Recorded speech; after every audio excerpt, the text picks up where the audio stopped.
Hey everyone, streaming yet again because this is kind of addictive. Um, it's really interesting when you get into a nice groove of live streaming. I've never had this happen before. It's just fun. Um, right, it is Friday the 13th. I had the day off. Don't that kick a lot of ass? I've already done some stuff in Guild Wars, worked on some other side projects, and right after I got up, I was like, you know what? I'm gonna stream later. Let me schedule it for 420. Why? Because I felt like it. Oh no. I don't imbibe in such substances, but I knew I'd be here. So we're here. We're gonna hit a classic whack-a-Hovind. We're gonna have a fun time. I just discovered today that if I use this little layout, I was gonna say outlay, I mostly cover up Kent's name. Sadly, it's not a full cover up. That would be awesome, and I think it's a little too distracting seeing all this, so we're going to go back to the more classic layout. But regardless, we're going to cover Whack an Atheist from the 11th, so a couple of days ago. It's just going to be a straightforward classic Whack-a-Hovind. I'm going through all this ramble to give people time to join in. First off, thank you for being here. Saw you ready and waiting at about 4:12 my time. That's awesome. Welcome to everyone showing up right now. That being said, this is a Whack-a-Hovind on, excuse me, this is a Whack-a-Hovind on Whack an Atheist on Mr. Sir. Now, I'm not familiar with this person, um, but that's again just down to me not diving deep into this entire culture. I mean, this person could be a complete unknown to all of you, could be someone you know very well. I had no idea who Hank Green was when I did the video. Turns out I should have, but it's whatever. We all go through different circles in the internet sphere. But enough preamble. We got about 5 people in already. That's about time to start. Anyone else who missed my intro, they're just going to have to watch the replay. Oh, God. Kent's got his little sand toy down there. You think he just sits there and plays with these toys through the day? I seriously think he does. But right, let's get going. And as always, this video starts exactly mid-sentence, like they always do. Slightly chilly today. We lost after all that rain. It's not quite as warm as it was. I got the long johns. Is it okay to have long johns with let's see, Hawaiian shirt? It is? Okay. No, there's no rule against that. Emily Post or whoever did all them. Okay. Anyway, tonight, Whack an Atheist, December 11th, my wife. I must be going insane because that kind of amused me. It seemed like forever for him to come up with the word Hawaiian shirt. But yeah, if it's cold out, but you still insist on wearing those crazy Hawaiian shirts, wear something underneath, sure. And if you like your typical thermal undergarment, go for it. Ain't a damn thing wrong with it. At that point, the Hawaiian shirt just becomes a button-up over shirt. Those with flames were like all the rage when I was in high school. Looked like a total douchebag. But, they were cool then. So douchebaggy. I'd still wear one, though. Because I have no fashion sense. I had a blue one through most of high school. Then I got a red one, like, right after, like, proper Red Flames versus Blue. Weren't the same title. Actually, I think I found the red one senior year at the Mid-South Fair, now that I think about it. I think it was just sitting there, and I just kind of took it. Damn, I stole somebody's shirt. Oh, well. That was over 20 years ago. That was 22 fucking years ago. Fuck, I'm old. Let's keep going. Wife's birthday today. It is Whack an Atheist, Mr. Sir. Believe it or not, that's his name. Mr. And yeah, apparently it was Sandra's birthday. Who the fuck cares? You notice how he just kind of mentions it and moves on. He doesn't do anything special for her, but fuck knows when Kent has his religious birthday or his actual birthday, it's an all-out fiesta. Hovind style. Let's hit that again. Emily Post or whoever did all them. Okay. Anyway, tonight, Whack an Atheist, December 11th, my wife's birthday today. It is Whack an Atheist, Mr. That's it. That's all he goes into it. If he was that terse with everything else going on in his life, it wouldn't be so bad. But he makes that little statement on it being Sandra's birthday, but will spend 45 hours rambling on about needing new Jeeps or building a stupid ark or complaining that Eric stole his underwear. I mean, come the fuck on. It's the little things. That's what we look for. Sir, believe it or not, that's his name, Mr. Sir. We're going to whack him in just a few minutes here. Okay, we are, let's see, Sandra's birthday, 29 again, praise God. Starting this Saturday is our 12 days of Christmas.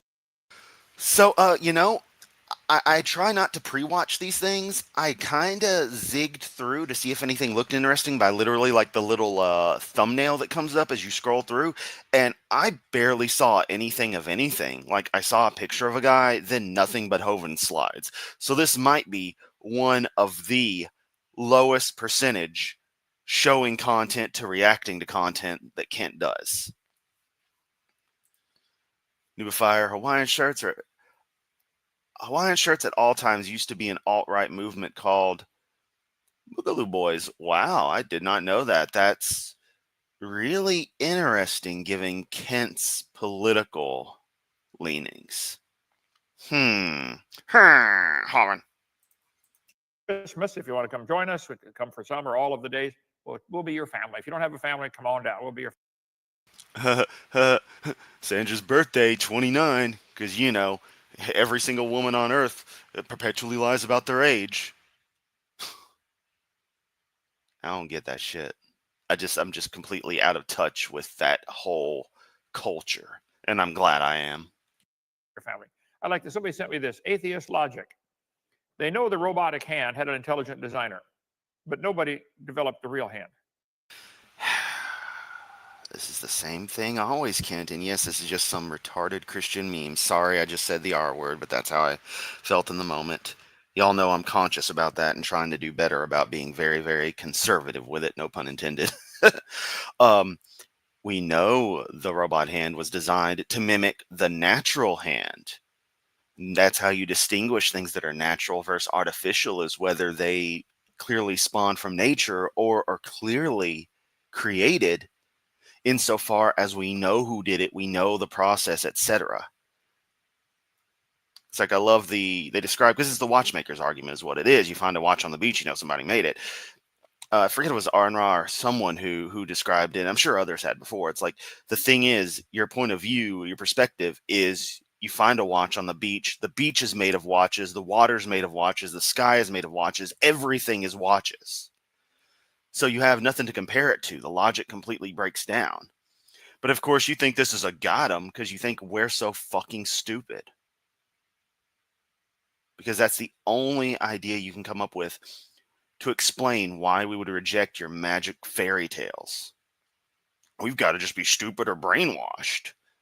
Whereas it can't be a case where you've been indoctrinated with nonsense through generation upon generation, and additionally have found it very beneficial to peddle that bullshit.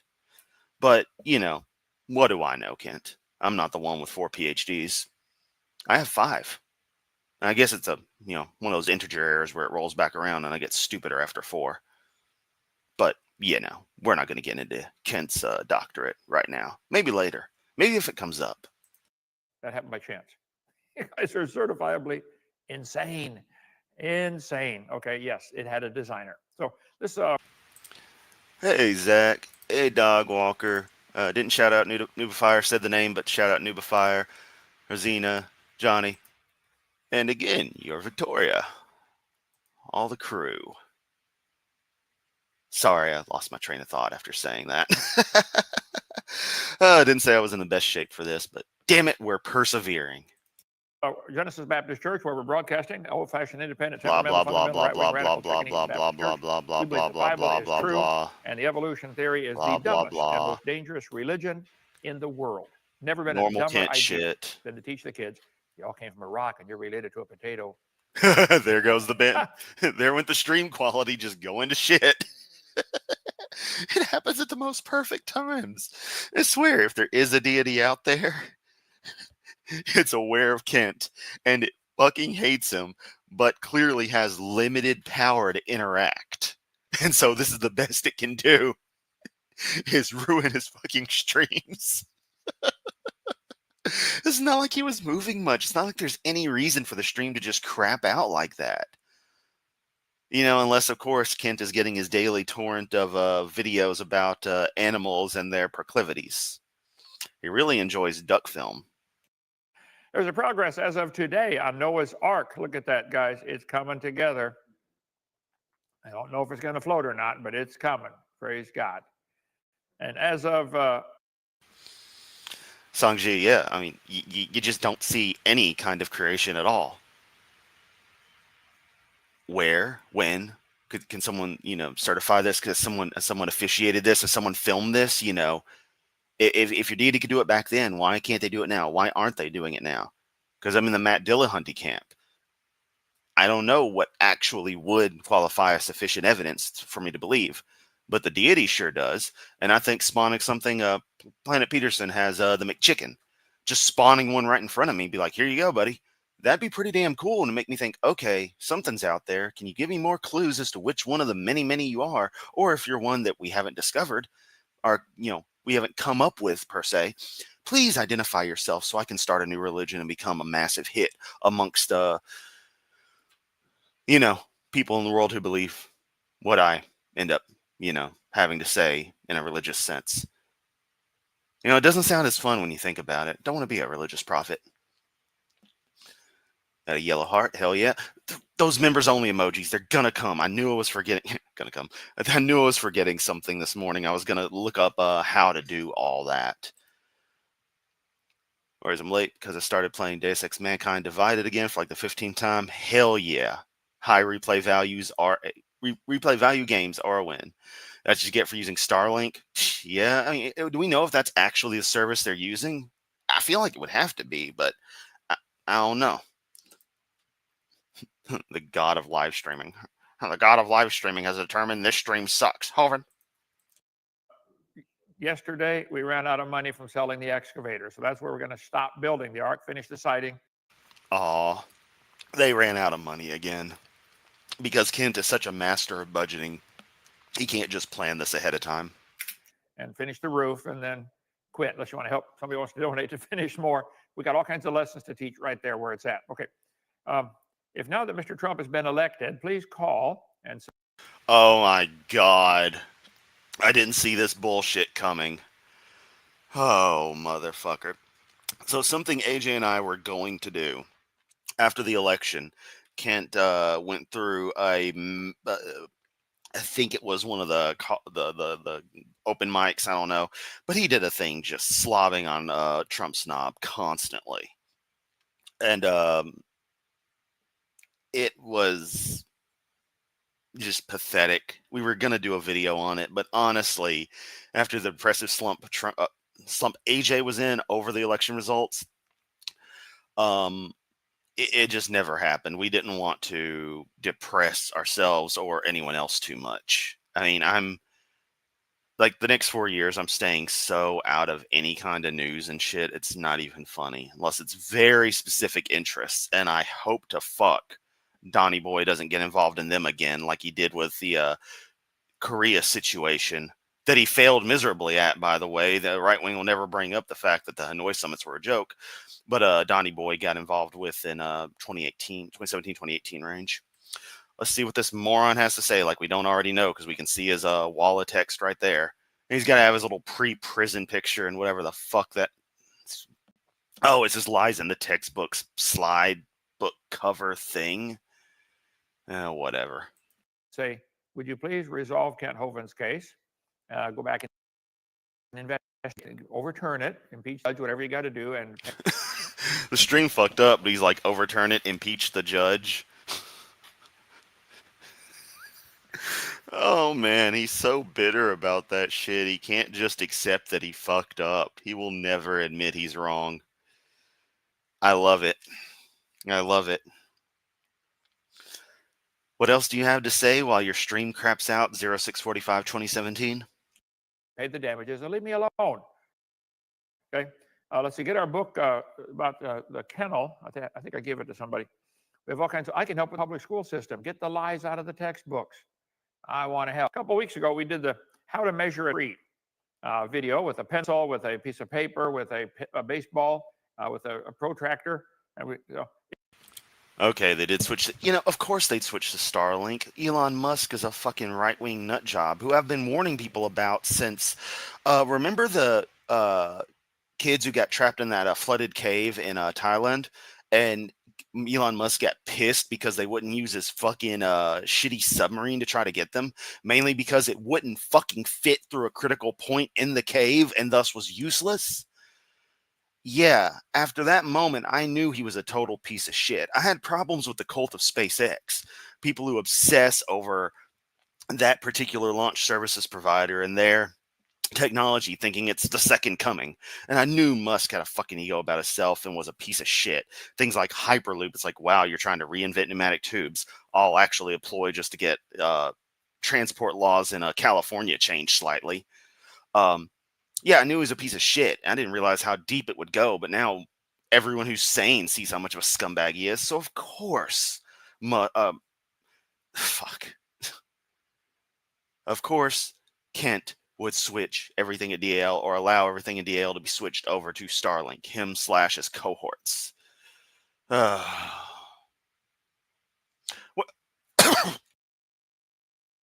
Excuse me, having another coughing fit. I'm gonna die live streaming, and it's gonna be great. With my last breath, I will curse Zoidberg. Fucking love Zoidberg. But yeah, I'm just like, come the fuck on. If you like several people comment, said, "Man, I wish you were my teacher." Well, I've done quite a bit of material. This is true. A pardon is, in one sense, an admission of guilt. Pay the damages. Notice how he slipped that in. Yeah, like what damages? Stacy's a member. She's a member again, which means Stacy's here. Hi, Stacy. Stacy gets a Hovind. Stacy gets a Hovind. She also has an AJ. Hope he gets to visit you again soon. Hope we all get to meet up somewhere. I wish something big would come to some area we can all easily get to. That'd be cool. Yeah, don't get me started in my opinion about fucking Starship. I'll admit the fact that they were able to catch the booster in that one mission with test flight was pretty cool. But yeah, by this time the Saturn V was already sending people to the moon. You know. In fact, Starship is the moment that broke me with SpaceX because I had commented about the concern of the higher number, the large number of engines. Originally the ITS, they shrunk it down, they scaled down the plans for what we have a Starship now. The ITS was like more engines, and people gave me shit over it just when I compared it to the Soviet N1, and it's like I'm not comparing, technology of the 60s and a country that couldn't actually test the entire thing together versus, this cutting edge, modern, well funded group. It's a matter of sheer practicality that the more engines you have, the more chance of something going catastrophically wrong. And they couldn't get that. And then as the test flights went, we saw engines burn out after burn out. It's just like, come the fuck on. If you care about space, you see this shit. And given I've cared about space longer than most of the half the people working at SpaceX have been alive, at least I feel it gives me some perspective. I'm not as qualified as them, but the fan base, they don't seem to think about how much actually caring about stuff matters, because I've never seen these people talk about space until SpaceX suddenly became popular. But this is not about elongated muskrat. This is about Kent Hovind. Man, I wish you were my teacher, said no sane person ever. Exactly. Starship is decades late. Yeah. Also, this obsession with fucking reusability that everyone has about the Falcon first stage is like, nah, that thing barely gets close to orbital velocity. It heaves the second stage where it needs to be, then makes a nice plop on back. It's really not that impressive. It's cool, but it got boring after the fifth time watching it for me. I was like, okay, this is boring. No, the real usability goat, the fucking space shuttle. The son of a bitch actually went to orbit, did its mission, came back. Except for those couple of times where shit went wrong. Was it perfect? Hell nah. Horribly dangerous, horribly flawed design. but we fucking made it. It fucking flew. It fucking did what it was supposed to do. We had 133 out of 135 success rate. 2 tragedies in there definitely suck, but the goddamn ISS was built. Hubble was launched. All kinds of other shit. Our interactions with Mir from like 96 to 2001 range. But they just want to act like the space shuttle wasn't a thing at all. It's fucking mind numbing. They really care about space? No. But we're not here to talk about that. Zing left Testa and said, Robotaxi doesn't work at all. Yeah. It doesn't. Exact same thing. Also got shit for it. Same whenever I compare it to STS. Because like it or not, Starship is more like STS than SLS. Yeah. That's the idea. I mean, it's basically Saturn shuttle. Is you have this big shuttlecraft up top, and you have a very large booster heaving this mass up. You got 100-ton payload capacity on the shuttle. So you just imagine what was there to, boost that fucker. The 3 SSMEs, 2 OMS engines when you needed them. And of course, the brunt of the initial, thrust for what would be the first stage of flight, so to speak, first 2 minutes or so, massive ass SRBs. And then we got bigger ones for SLS and 4 SSMEs. Fuck yeah.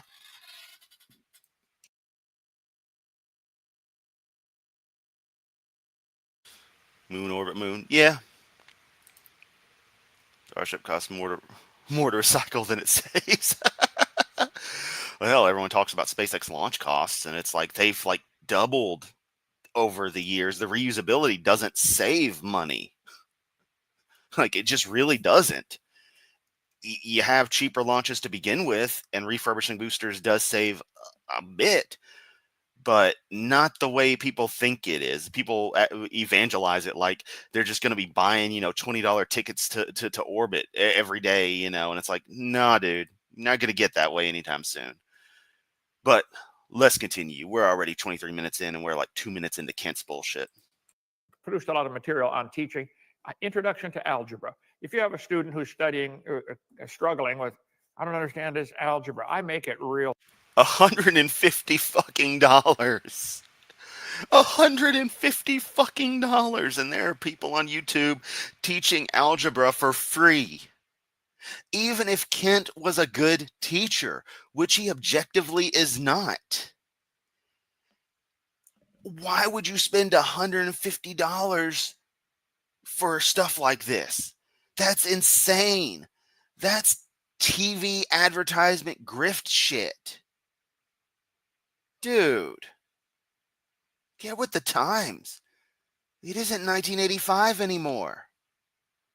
And as much as I would love to be stuck back in the mid-80s, although I would be a newborn at that year, still, not gonna happen. It's not how things is. Time moves forwards, not backwards. I know you want it to move backwards, Kent. I know you want it to go right back to the stupid ages. Not gonna happen. Real simple, where 4th graders can get it. Introduction to algebra. What is that? $150? No. All 4. Yeah, okay, yeah. Can't be that much, is it, brother? Oh, it's a whole series. Okay. Introduction to algebra. This one is 1, 2, 3, 4 video. Okay, yeah. Introduction to algebra. Introduction to biology, basic bonehead introduction to biology, earth and space science, physical science. If you want to get that whole series, Christmas special, some kid would love that, to be able to have somebody explain it where they can understand it. All right. So thank you. If you want to help get that, put that you did as a QR code. Okay. Let's see. We are open for free. Hey, it's Big Bad Mama. Hell yeah. We have got the crew. And wow, my view numbers actually went down tremendously. I guess a bunch of SpaceX fans got mad that I was talking shit about their Lord and Savior elongated muskrat, Hovind. And yeah, Stacy, I honestly, with AJ, I need to just hit him up sometime. Like, I got his number. Need to just fucking call him. But I don't like bothering people. Plus, I never know if he's awake or asleep, so I really don't want to bother him. It's just in my nature. That's literally the only reason is I don't really reach out to people very often. Because, meh. I'm like, why don't I? Just never feel like it. It's not them, it's me. Free. Have been for 8.5 years. You guys been here how long now? 3 days, but you can't. But you can't. Your third time to come. Okay. And what do you think of the place? And it shot back up to 10 now, so yeah. Oh, 11. I wonder if there's some egomaniac out there who has a real-time. That would be funny.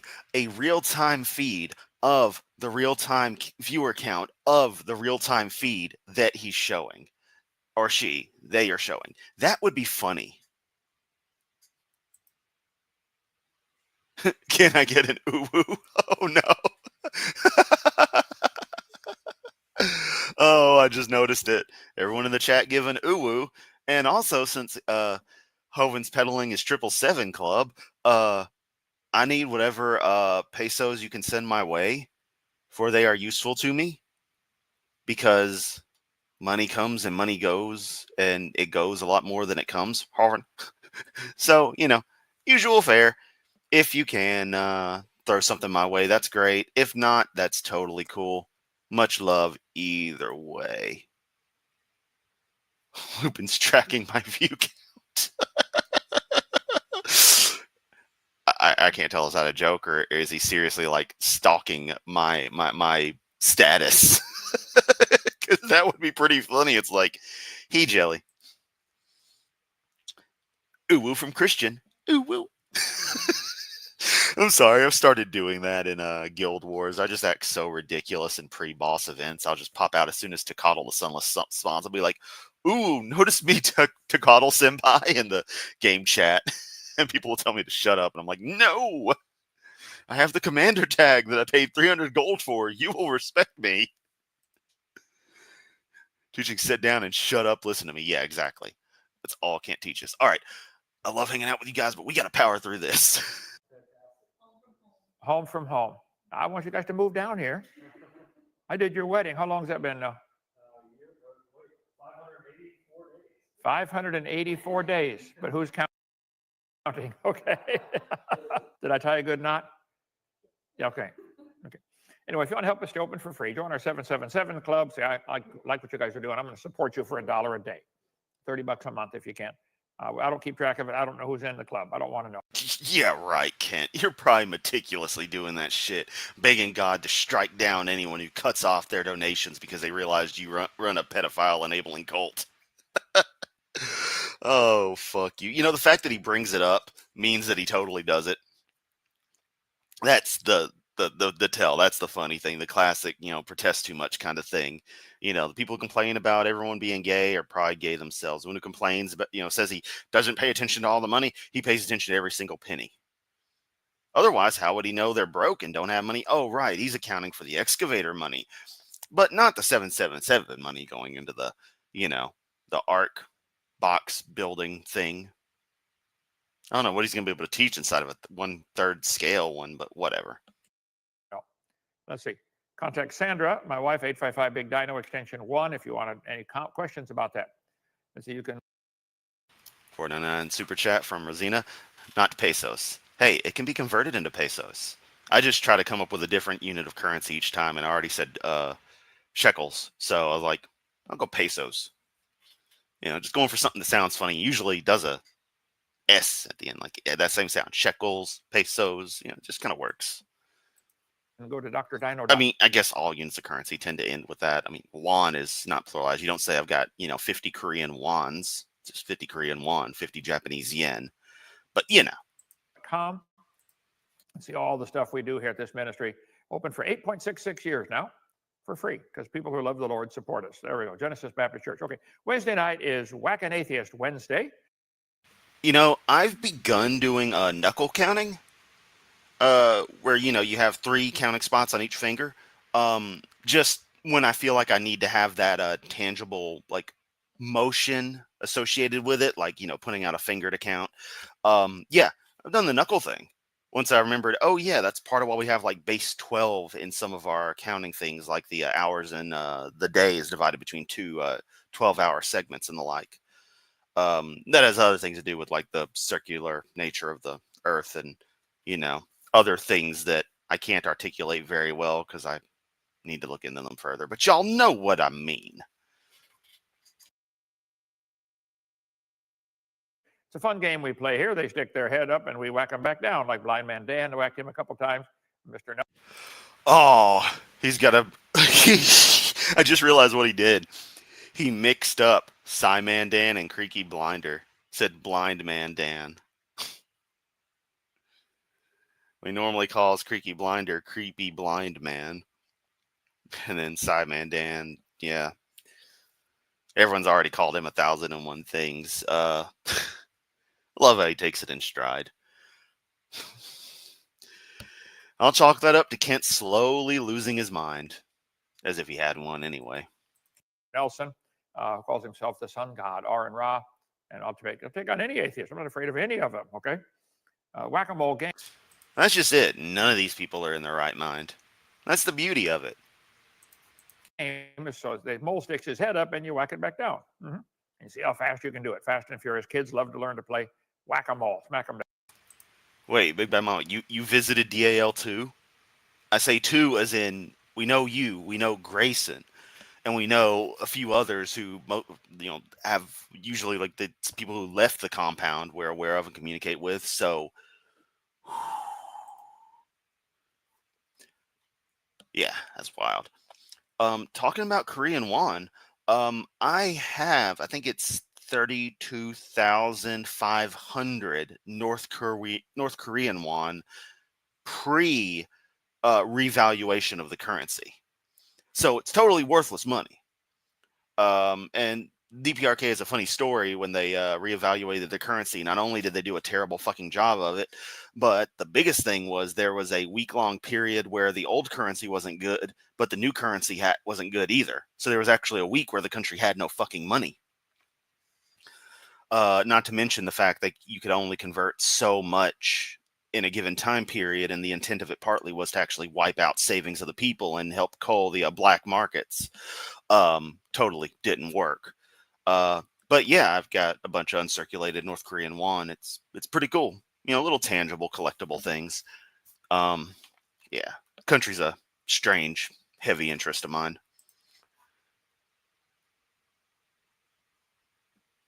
Oh, okay. That's what he means by you did the picture. Because I remember him saying that. I thought it was a Photoshop job from sort of the face Kent had, like the way he shows it in his video. Stream qualities, man. You can't tell. Okay, I get it now. It is a proper photo, and that's why you are the one who took it. Words, I can speak them sometimes. You are the one who took an actual photo of Kent Hovind, which he acknowledges and will probably be showing here in a few seconds. Kent's worsening daily. Aphasia is worrisome. Yep. Is it in 2021? All right. Oh, keep that in mind for your that you have firsthand experience. I remember that. Oopsie. Yeah. Oh no, it was a Photoshop. Okay, cool. All right, let's continue. Now, adults love it too, and we wait for an atheist to stick their head up and say something that is just simply not true, like there's evidence. And we play Whack-a-Hovind to wait for Hovind to whack his mouth, to open his mouth and get a good whacking, because he's always going to say something stupid, or ignorant, or bigoted, or all the above, because he's Kent motherfucking Hovind. Evidence for evolution? No, there isn't. There is none. Take on just one of them tonight, okay? I enjoy whacking them back down. So many atheists, so little. Yeah, that's the picture. Yeah. Okay. It's so damn goofy. Time. So the winner tonight is, believe it or not, Mr. Sir. Section Sir. Also, boost your biology. Evolution. Evidence for evolution for 12th graders. What evidence does he have for evolution? Embryonic development. Mr. Sir, you need to. Here we go. We're going to hear some shit about our old friend Haeckel. I wish ghosts were a thing. And you could just, in the movies, just summon whomever. Because I'd pull up Haeckel and just be like, bruh, what you think of this guy talking shit about you day in, day out for the past 30 years? And he'd either say some shit in German I can't understand, I want to go back to fucking sleep in German, or talk shit about this guy in German. Either way, there will be a lot of language that I only partially understand. To watch my video series. You're either way behind on the science or you're lying, okay? The idea that embryology offers evidence for evolution was proven wrong in 1874. I'd say you're way behind on your science, okay? But here's the 3 lines of evidence he gives right here.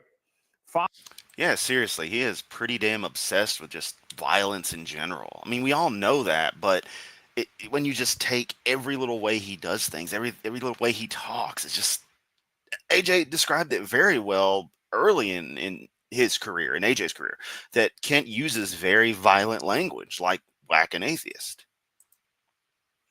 He'd probably say, so as amicus sowas damnicis hab ich noch vergessen. God, I have not got my mouth ready for German today. Don't read too into that. Oh, fuck. Beautiful language, though. Absolutely love it. Fossils, comparative anatomy, and embryo development. The embryo development one we've covered many, many times on here. Watch my seminar part 4 live.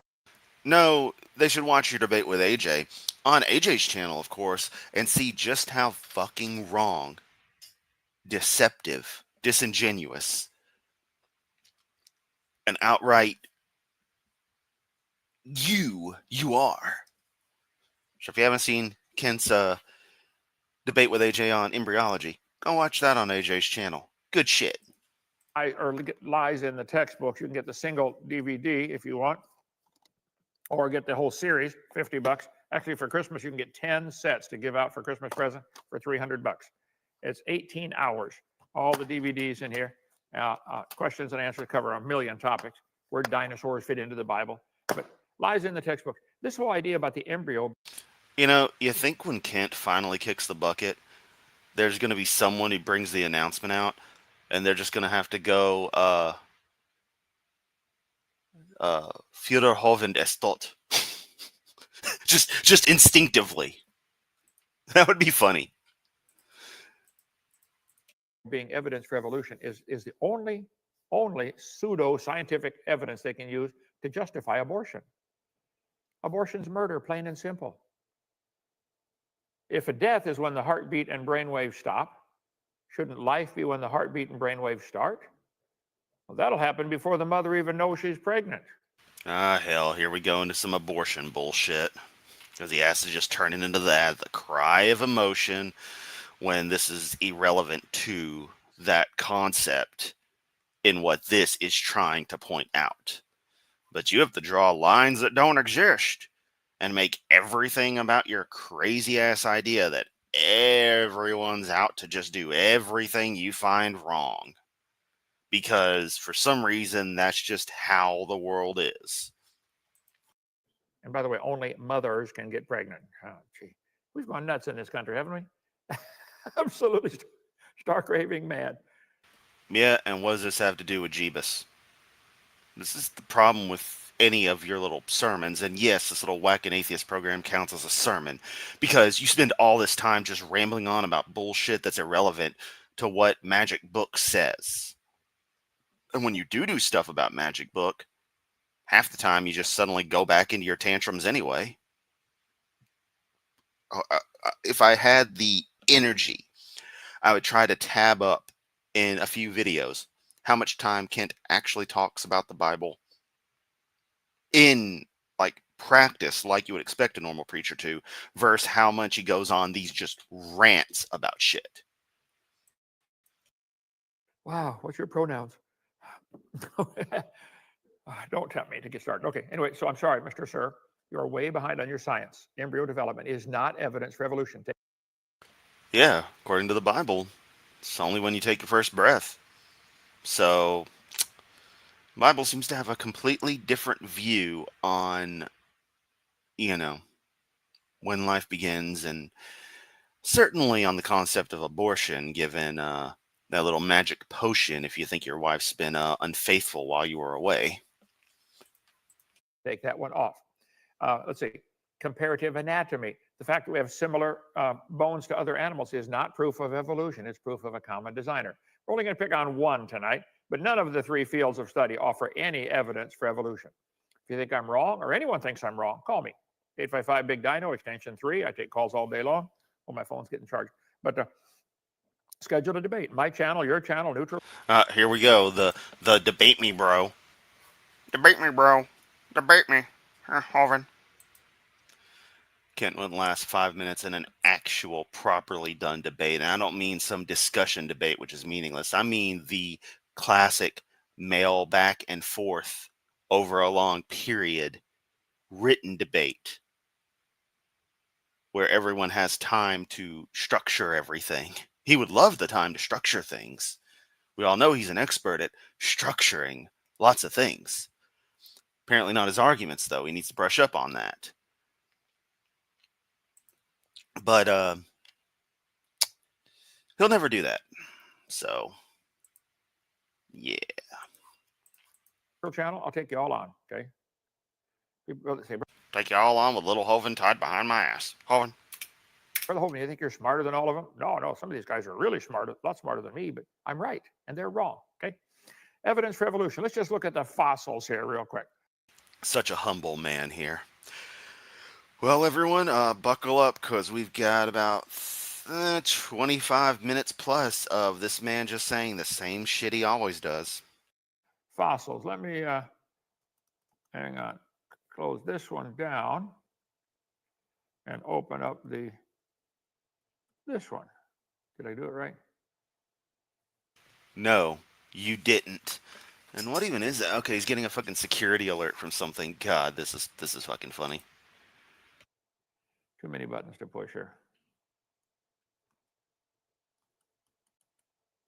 Yeah, no, it's thinking. Yeah, nope. It's thinking. See, according to evolution, the computer should get better automatically also. Wah, wah, wah. Does this to me every time.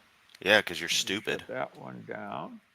And you probably spent like $5 on that fucking laptop because you're not going to spend real money on a real fucking computer. Or you spent all your money on it and got ripped off. I have lots of fossils in my desk, on my desk here, fossil trilobite.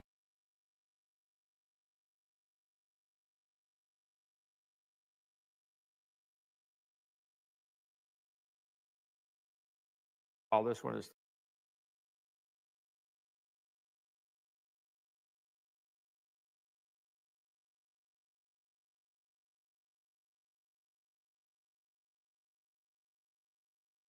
thinking. Maybe it's not thinking. One moment here.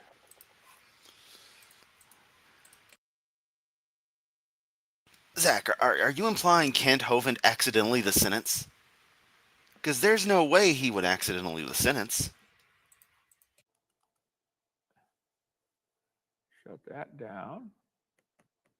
It doesn't want to shut down. For a guy who thinks everything is designed, he can't seem to understand things that are designed. I don't know. That sounded better in my head. Just, yeah.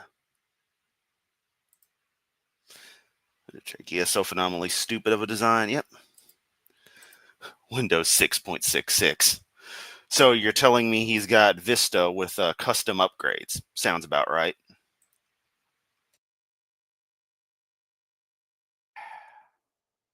That's a good question. Security warning. Okay. Any fossils you dug up, or are they all bought? Run. No, what did it say? Joseph. I'm trying to reach you about your Bible's extended warranty. I should call up DAL with a fucking robo voice and do that.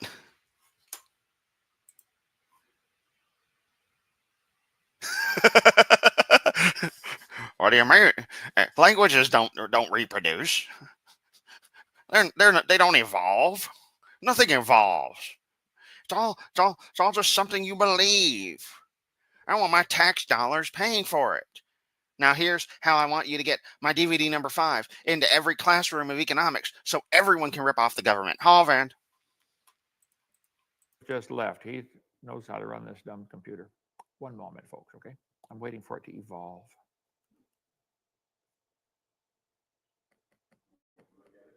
yeah, if you want to see what's wrong with it, Yeah, I dare say he's illiterate. Like, he doesn't even read his script. He just recognizes it with like a weird photographic memory thing and knows what random thing to ramble about when he sees the particular part of his script. He can't read. He's just got it all stuck in his head. He looks for triggers, little barcodes secretly etched in every PowerPoint slide. Hovind, go to script mode 1497. Hovind. did this the other night too. There you go, brother. Anyway, it's showing on the screen there. Dog Walker, you will find it interesting that I have a boxed copy of Red Spine OS2 Warp version 3 on 3.5-inch floppy disks in my hand right now. Because this is one of my prized random software finds for like $10 at Goodwill back in like 2009. And I was like, yes. I've got a video of me unboxing this on my channel, a way older video. Because it was still sealed, but the plastic had started to get really tatty over time. I don't have anything particular to install it to, or that I'd want to install it from floppy disk with. But yeah, I do have a copy. I downloaded a copy of version 4, I think. OS2 Warp version 4. And I was going to install it to a VM for playing around with, but it was too late the other night, and I forgot about it till now. But it's not showing here. Click the button over there. Can you come this way? It'll bring the mouse over to there. It is. Kent's the kind of motherfucker who, were he not an actual sociopath, would buy pet insurance for post-rapture. He would, were he not pure evil.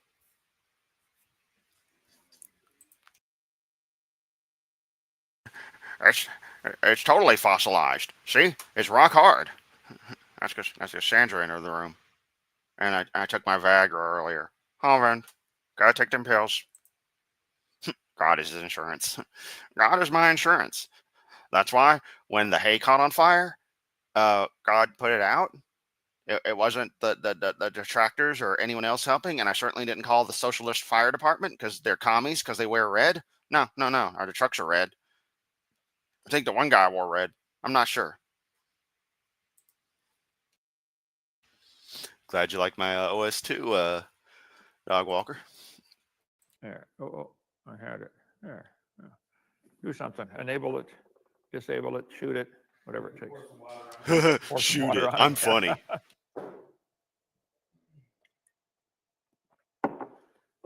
There. Okay. Thank you, sir. Okay. Fossils. Are fossils evidence for evolution? Let's see. Now I got to go back over here.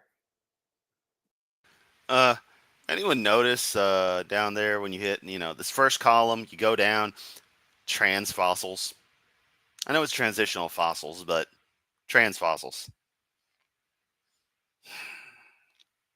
Just wanted to point out he has, content that says that. His index slide. I guess I can click it right there. Index fossils. Listen, guys, you guys who believe in evolution, listen. Here we go. Ken Hovind will not say anything else that isn't on his script for the next 20 minutes. If I'm wrong, I'll be like, hey, he said something different for once. Buckle up, Buttercup. Listen carefully. Read my lips. If you find a fossil in the ground, here's a fossil trilobite. Here's another trilobite. Trilobite. All over the place. Trilobite's one of the most common fossils they find. Tri meaning three. Lobe has 3 lobes, 3 parts to its body. The trilobite is a fossilized piece of a vertebra from, I don't know, probably because it doesn't have concave, it's a flat surface. It had to be an animal. The backbone runs this way. Because it doesn't have concave.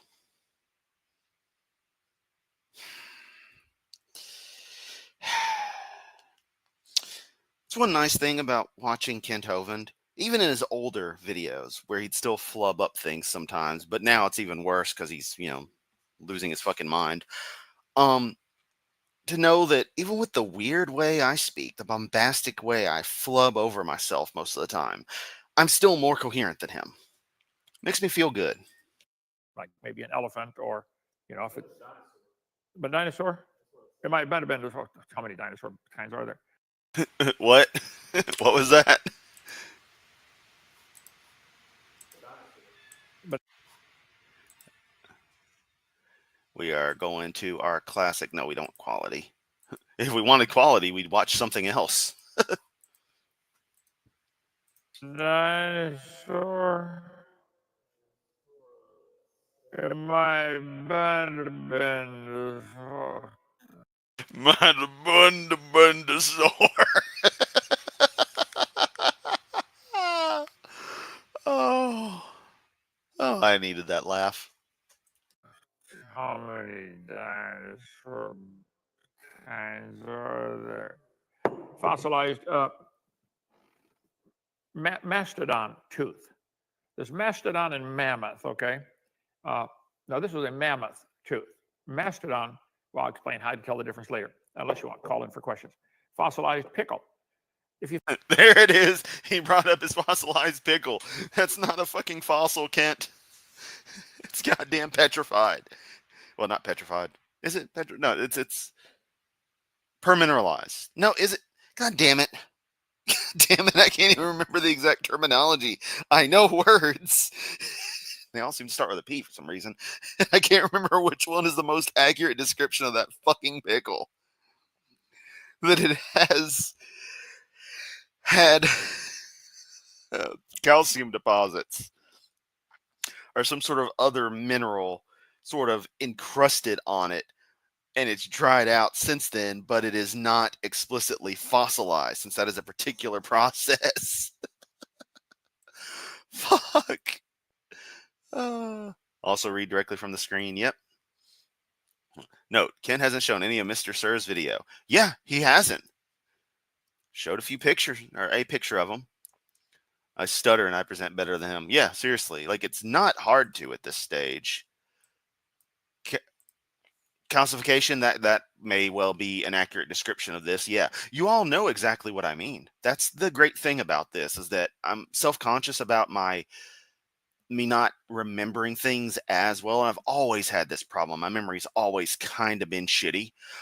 Just sections are just offline randomly. But yeah, you all know what I mean. And you don't give me shit over, flubbing up stuff unless it's something to seriously, correct. You're fucking great. Think Kent's stuttering is due to his many strokes. Yeah. So I think his earlier stuff right out of prison, he wasn't as angry and he was more coherent, very relaxed. And I think being angry all the time after all the stuff that happened to him, that definitely didn't help. It's not a pickle. It's a rock shaped like a pickle. Ah, okay. Rock-shaped pickle. Oh, wait, you're trying to say it's a pickle-shaped rock. It's not a pickle-shaped rock. It's a pickle. See, I put it on my sandwich and I eat it, and there go my teeth. Hovind. Rogue Rainbow for $6.99 Canadian because it doesn't have concave. Can't do English good. Oh. You find a fossil in the ground, and trillions have. Oh, yes, I thank you for that super chat. Sorry, I forgot to say thanks. I was about to be rude there. And I'm not rude to my audience. Just Kent Hovind.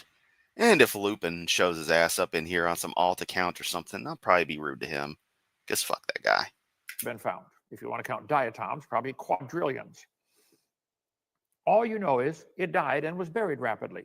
You cannot prove it had any offspring. Did this trilobite have any children? I don't know. You don't know, and nobody knows. You cannot tell such a thing. Okay. You cannot prove it had offspring that lived, and you cannot prove it had offspring that lived and were different than itself. You can't prove any such thing. Okay. Why should we believe that a bone in the dirt can do something no animal today can do? But Kent, we know it lived, which means we know it was part of a population, because organisms don't just spontaneously exist singular like that. Would happen if things were magically created, but clearly we find more than just one trilobite. They're part of populations. Populations reproduce. So it doesn't matter if that individual had any offspring. We know that up until a point of extinction, the population did reproduce.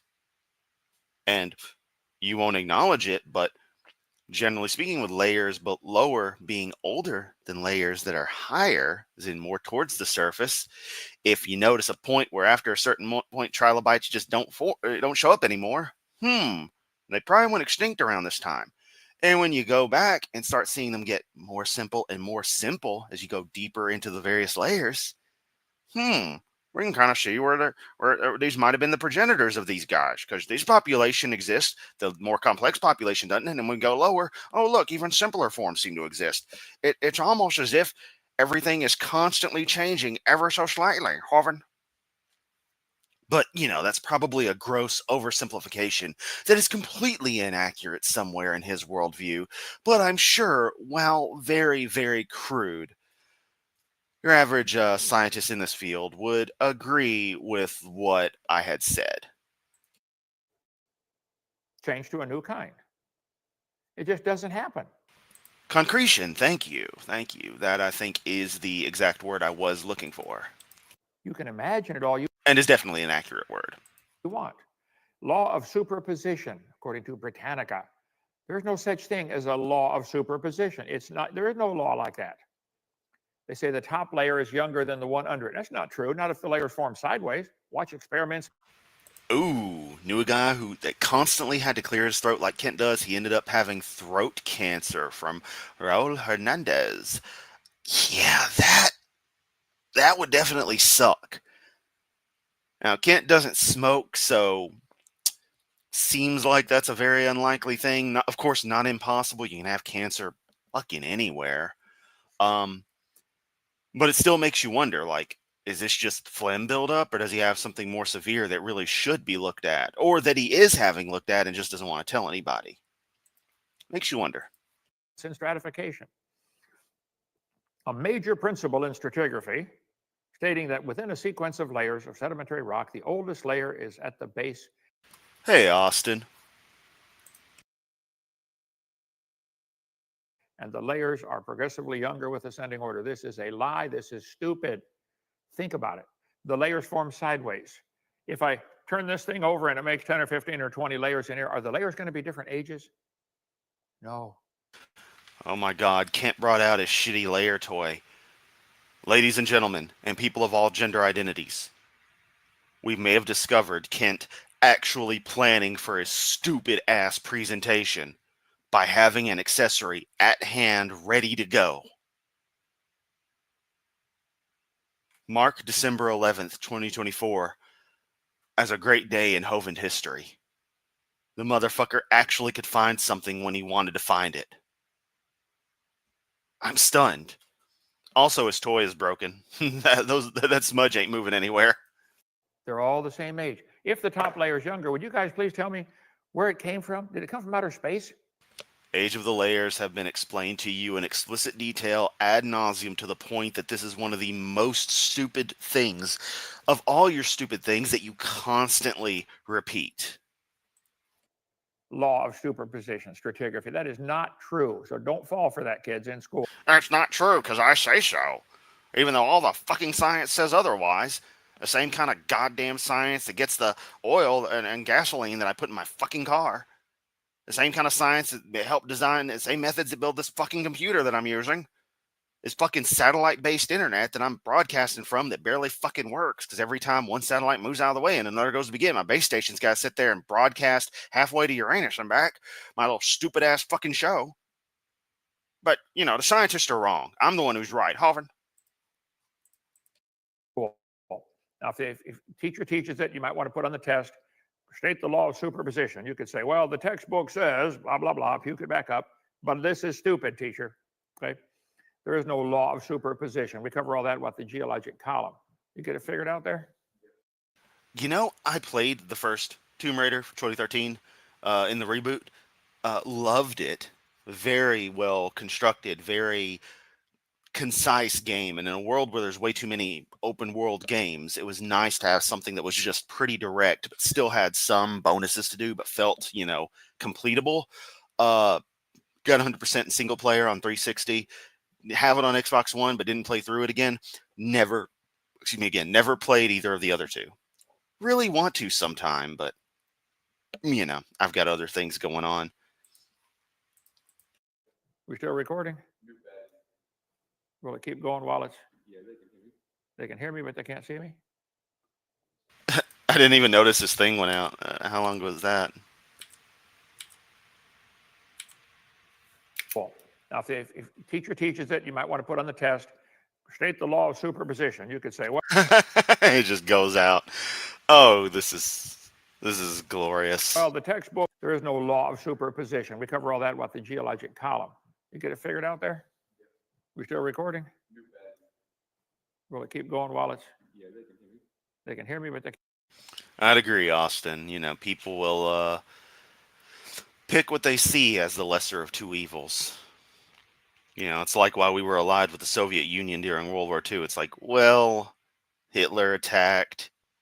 Stalin's like, oh, fuck niet, and goes back at him. And we needed the war on two fronts because that seems to always be how you fuck Germany over. War on two fronts. You can't see me? Huh. Wonder why I got dark on the screen there. Here I am. Let's see, over here, okay. There is no law of superposition. Quite possible, Nismo. Quite possibly. He can't be this deep down the rabbit hole. I want to believe that, but I'm not sure. But I'm not ruling it out that he knows he's full of shit.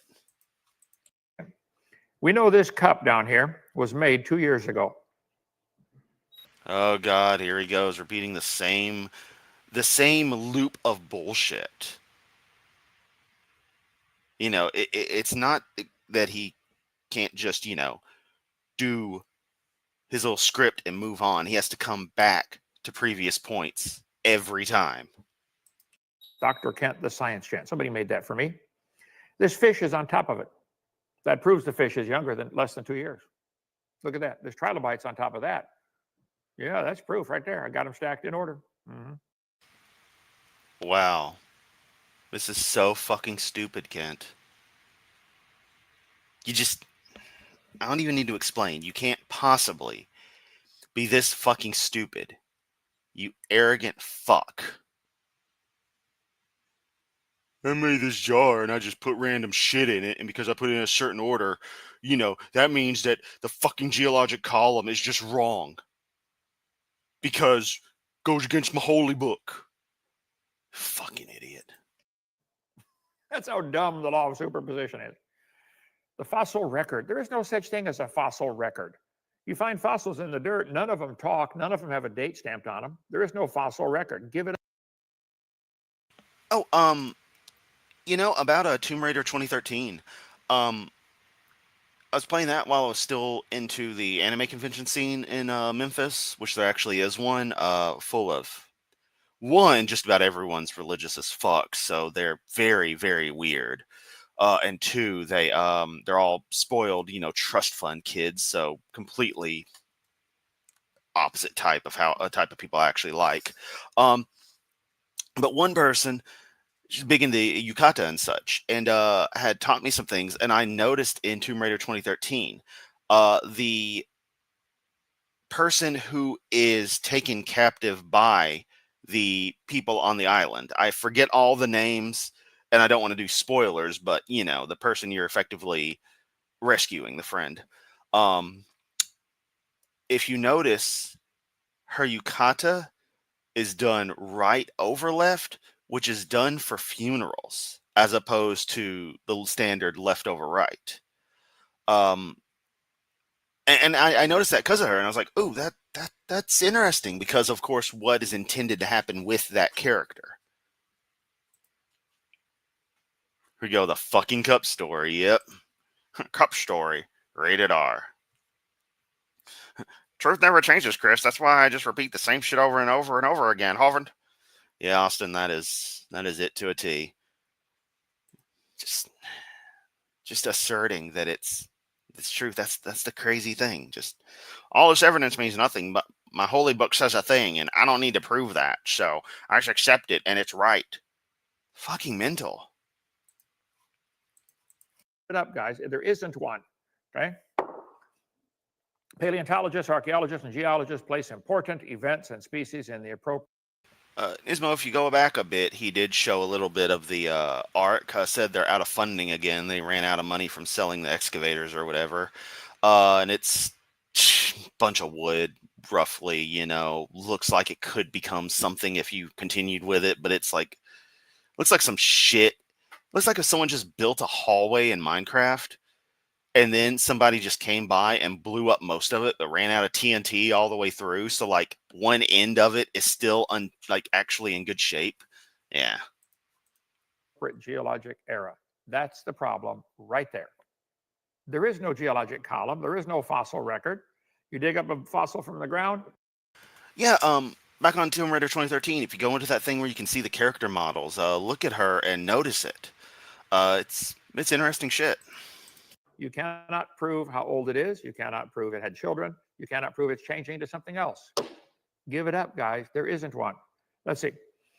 Species in a. Austin can go play some D&D, have fun, roll a few criticals for me. Harvard, if that's even still how the game is, I don't even know anymore. Technically never played D&D, but I've read the books, like the manuals and such. Found them fascinating as a teenager. My friend had a bunch. Appropriate geologic era. There are no geologic eras. There's one big flood that made all the layers of the earth in 1 year. Source, trust me, bro. Except for a little minor area, catastrophe since then, Mount St. Helens and volcanoes, they can do a local area. But the whole world is covered in sedimentary rock. It was made during the flood. Let's see. Understand the undisturbed rock sequence. The bottom layers are older than the top. This is the problem right here. National Pornographic doesn't understand a thing about science. Yep, you're a quality Christian pastor, good, holy man, innocent person just trying to do the Lord's work. Wants to call National Geographic National Pornographic because it says things he doesn't agree with. It's just so cute. At least I'm open about how I feel about your stupid ass fucking book. That it is a fucking stupid piece of shit written by people who didn't know their ass from a hole in the ground. And it might have inspired some people to be good people, and people may have taken from those stories and created a variation of them personal to them that doesn't interfere with their life in any damaging way. And they are good people because of it, because it helps them process how they're feeling about things, which is always a great thing to have, an ability to process something, even if you have to rely on funneling it through a certain story or a certain attitude, a thought process, what have you. Be it a personal hero, be it something from a book of fiction, a TV show, a game, any old thing, or in this case, this old religious text. But the book itself, garbage. The ideas in it, mostly abhorrent. You, equally as garbage and abhorrent. And I'm at least open with that. You just want to talk shit about pop sci, stuff trying to help people learn, because it happens to not say that your magic flood and your dirt man and your rib woman are all, facts. Because it's just not evident in the world. But again, what do I know? I'm just some atheist scum. You're the expert. Expert who can't do basic math. When it comes to geology and layers.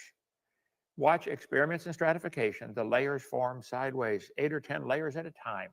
It is not true that the top layer is younger. Give it up. Fossil record. There is no fossil record, guys. I'm sorry, but it's all over the internet. Fossil record, fossil record, fossil record, fossil record. There's no problem finding fossils. You find it by the hundreds of billions around the world. There's people digging about fossil. Look at that. Ooh, thank you, Rosina. I hadn't considered this. Yeah, the stratigraphic column, geologic column is a way for young Earth creationists to prevent people from Googling the actual thing, just like polystrate fossils instead of upright fossils. Yep, I was about to say, just like the polystrate tree thing. They use their particular term because, of course, they have to.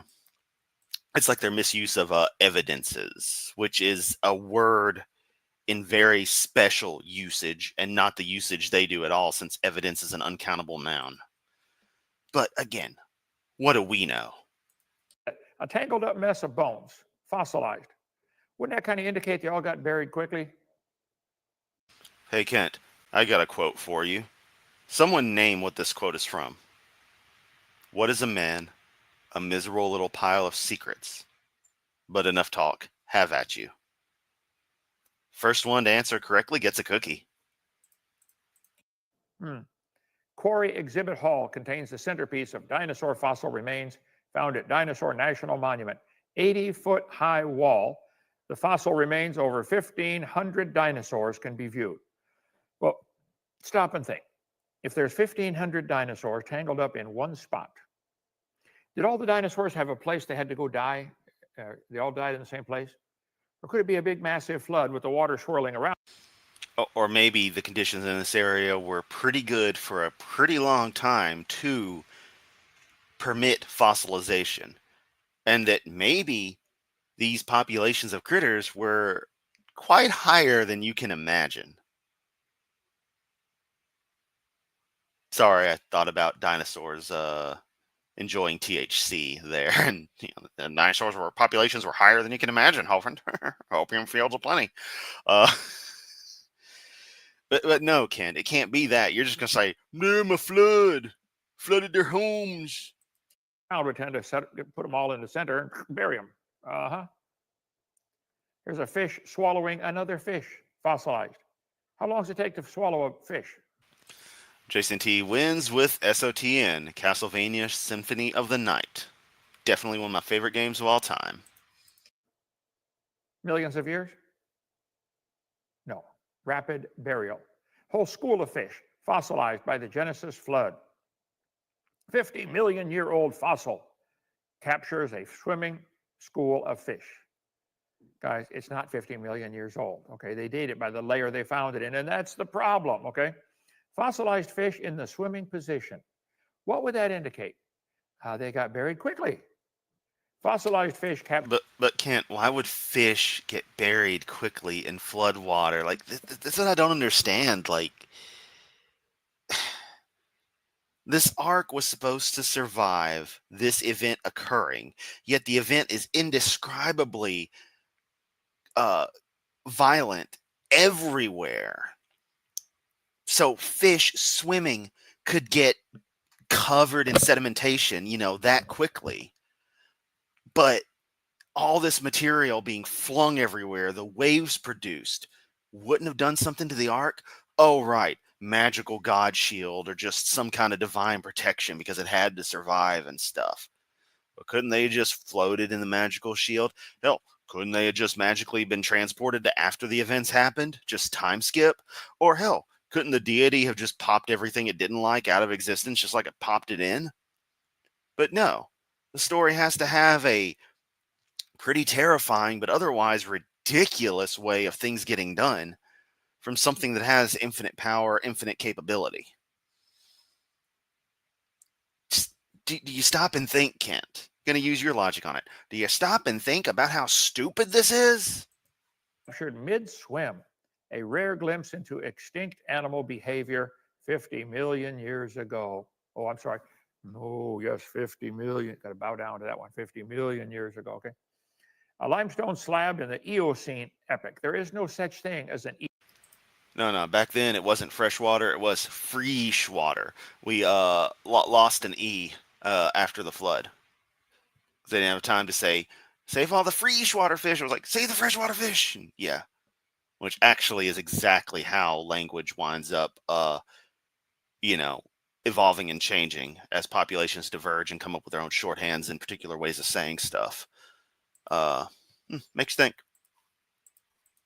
Eocene era or epoch. Extinct thimble-sized fish, little bitty fish, coordinated their motion, just like fish swim today. Who'd have thunk it? They swim in schools. Yeah. The fossil cat. But can't. Schools are just what we call the group of fish. They don't care what we call it. Hovind, they know who to swim with.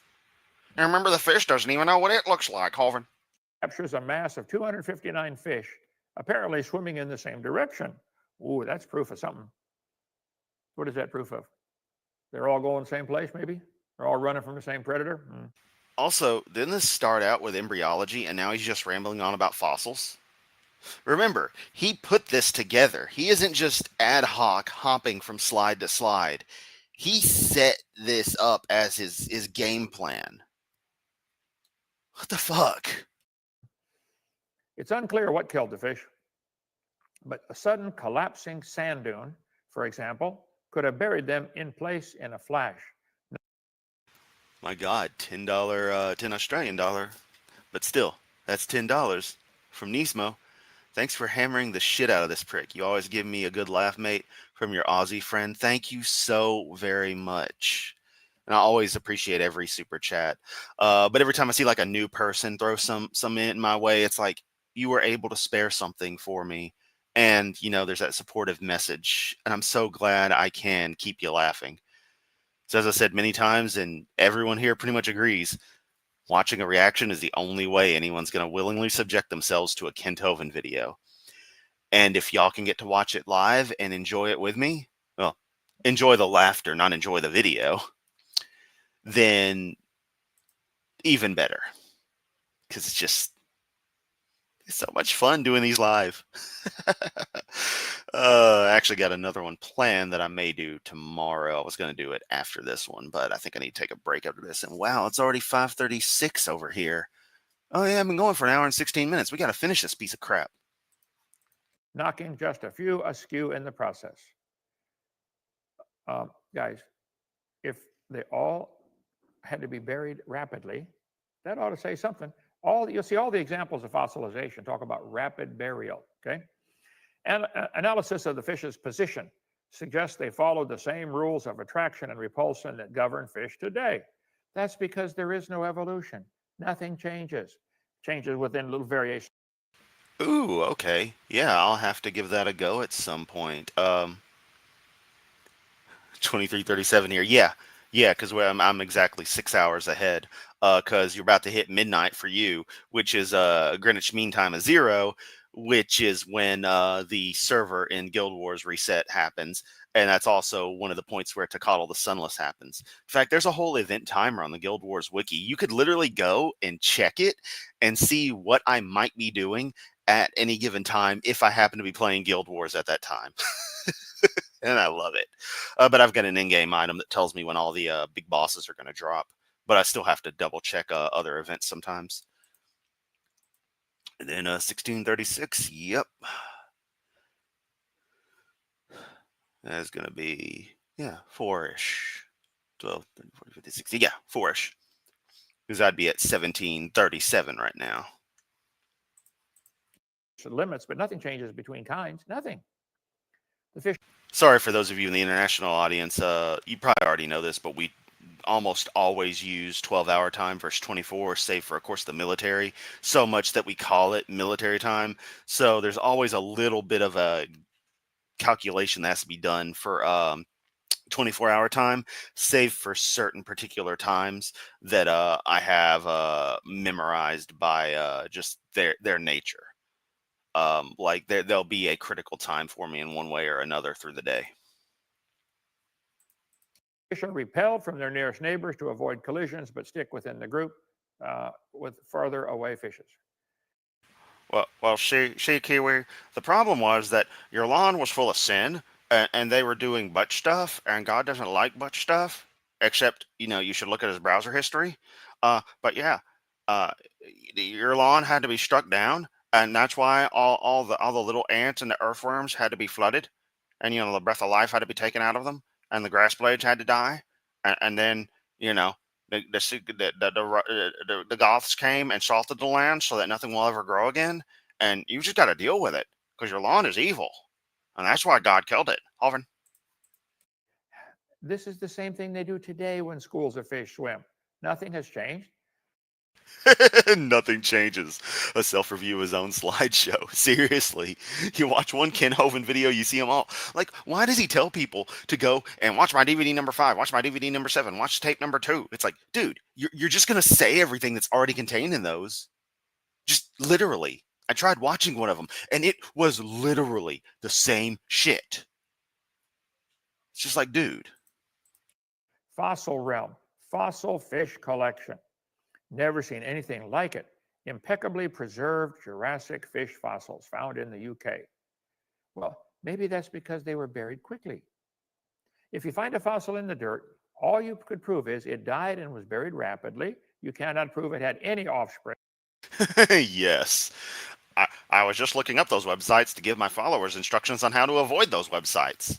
It's like asking one of the AI chat programs, the large language models, how to do something that it's programmed to avoid, and it'll be like, I can't tell you how to do that. It's like, okay, tell me. Like I've had to do this to some passwords in stuff I've been working on, personal passwords that I've forgotten and can't easily reset.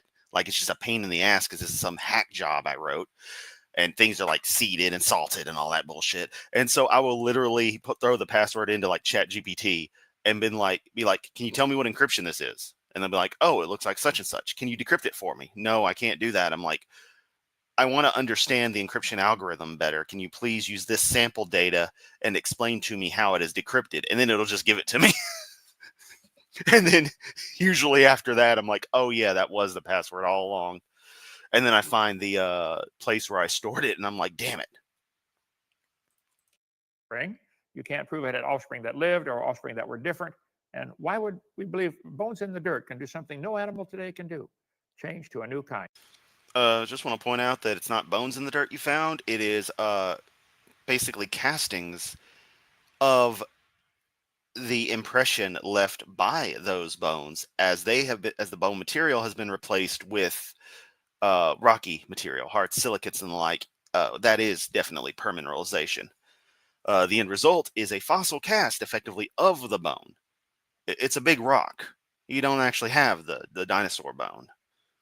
That's why Mary Schweitzer's research was so incredible, because for one, they actually had preserved bone tissue, and two, could get to soft tissue from that, not just regular bone, but bone marrow, to be able to do the work she and her team did. That, of course, you guys want to, usurp, even though she's told you many times to stop doing that. But when do you listen to anything anyone tells you? You don't even pay your taxes, Kent. Come on now. I Googled, do fossils form today? They said just a few minutes ago, I Googled this. Yes, fossils are still forming today. According to various sources, including scientific studies and expert opinions, fossils can form in a variety of environments. Rivers and lakes, watch this now, when animals or plants die and are quickly buried by sediment. Whoa, I believe Noah's flood would do that, wouldn't it? Like all over the world? They can become. Now, you see, this is a funny thing, is that Kent isn't technically wrong in the aspect of this where he's like, wouldn't a worldwide flood do that? If we imagined such was possible, and that it did pick up every bit of loose material, whatever, you would definitely have situations where material would have collected, would have concentrated in much the way the Dead Sea has an extreme concentration of salt because it doesn't drain anywhere and it's the lowest point for, kilometers around, to where you would have that kind of burial hypothetically.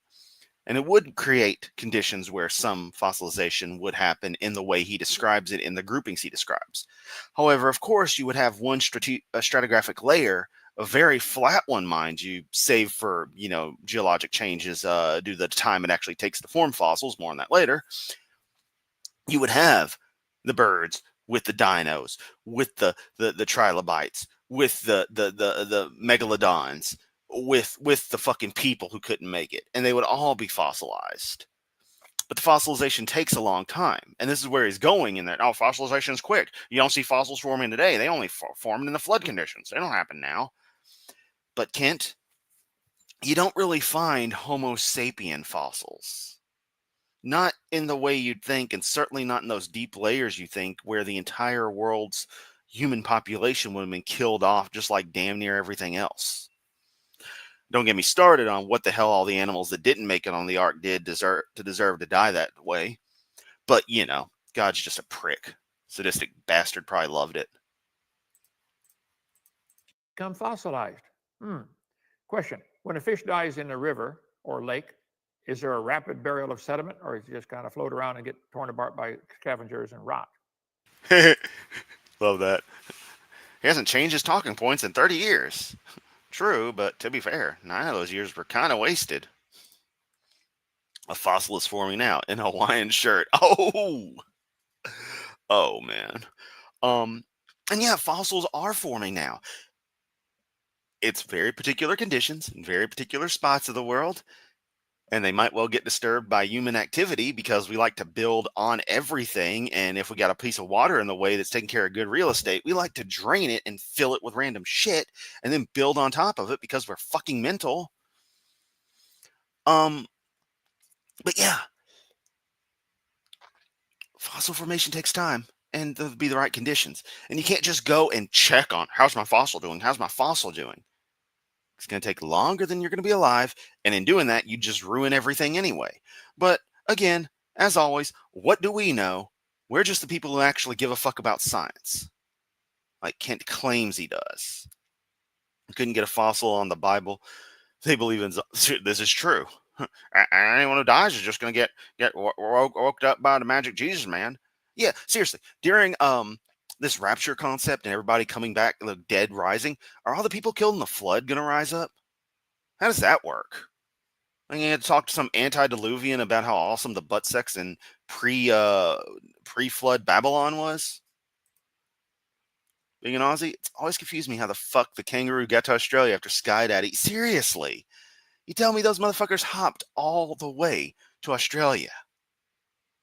Even given land bridge concepts, there is no fucking way, and we would have fucking, you know,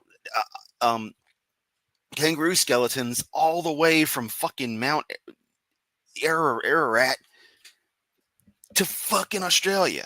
Sorry, I'm trying to come up with cool stuff to say in the middle of these things. That's why I stutter a bit. I'm like, I can't say it. I forgot this name or forgot that name or the joke I was going to make. They're not going to make it. I mean, sure, they could take on pretty much anything coming their way. Kangaroos will fuck you up. But, you know, whole population having to migrate and leave no traces. Amazing. Can't differentiate between fossilization and concretion. No, you can't. And another super chat from Rosina for $9.99. Thank you so very much. Fossils don't take 10,000 years to form. An object just has to be over 10,000 years old to be called a fossil, even if it completely permineralized in just 4 years. Okay, wow. Okay, I'll have to look into that in more detail. Because I don't know the process worth a damn, honestly.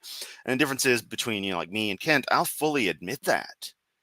Like I love being proven wrong on things because that means I can correct a mistaken conception I had, and I can thus be more correct in the future.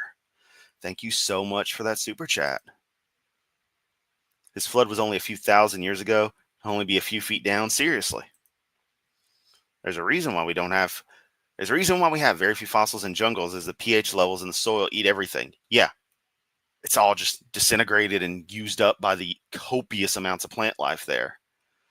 Only fossils of Gigantopithecus we have are teeth and jawbone. Interesting. Think Jesus is a zombie. I saw like a meme on this. Jesus is a lich by definition of all these various undead entities. I forget the diagnostic criteria, but he isn't a zombie. Nope. Easy for kangaroos. Poor penguins had to waddle all the way back. God, yeah. Kangaroos can at least hop. Only 2 kangaroos. You'd be able to find 1 skeleton on the way to AU. They'd be extinct. That's why you don't find them on Mount Ararat. Checkmate, atheist. Oh, fuck. Got owned. Got him. Rapid burial by, think about it. This Wait, Ken. What'd you say? Did you just say stink about it? We're going to quarter speed Hovind.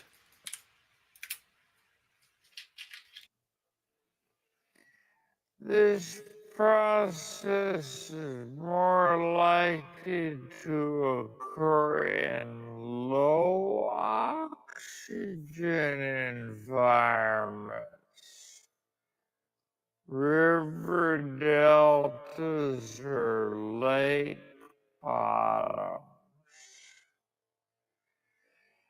Yes, because oxygen will feed bacteria and make it fall apart. So has to be buried quickly in the lack of oxygen. That sounds so weird. And I know we all do, but it really points out the very odd subtleties in how he speaks. And I know I have particular subtleties and oddness to me. You know, the weird bombastic way I speak, the verbose language, but yet still the southern twang kicks in and the like. It's like, where the hell am I? I can ask where I'm from all the time. I'm like, oh, here. You know, like I don't have the Memphis accent, but I've got the Memphis accent, which the Memphis accent actually refers to an urban dialect. But you hear me break into it from time to time because, you know, I don't much like it here. I'm not gonna say, act like I'm not from Memphis. Well, buried under 50 feet of mud, and Noah's flood would do that. Probably all the fossils we find in the world came from that one big flood. I'm going to say nearly all of them. Some might be forming today, but nobody sees this. Coastal areas, rapidly buried by sediment. Floodplains, they can deposit sediment and organic matter. Wow. Peat bogs, acidic, oxygen poor conditions like peat bogs. Animals can be preserved as fossils. This guy says, how long does it take to fossilize? 10,000 years. Fossils are defined as remains of traces of organisms that died more than 10,000 years ago. Therefore, by definition, the minimum time it takes to fossilize is 10,000 years. Huh. Yeah, it matches what Rosina said. Fascinating. Which means that when we think of fossils and we think of pure stone, it would be fully permineralized. One would say fully fossilized, but again, if fossil is not defined as by the state it's in, but by the age of the remains, there you go. So that means technically you can carbon date fossils, but only insofar as those fossils still meet the age range of 50,000 to 5,000 years. And of course, it'd have to be 10,000 years old to be a fossil. But when you say fossil, you think of the stone. So there's some communication issues on the exact definition of things, which is why clarifying definitions is so important. Huh. I'm learning a lot right now. Not that what Kent is trying to teach me, but, actual useful shit like that. Stupid logic is that?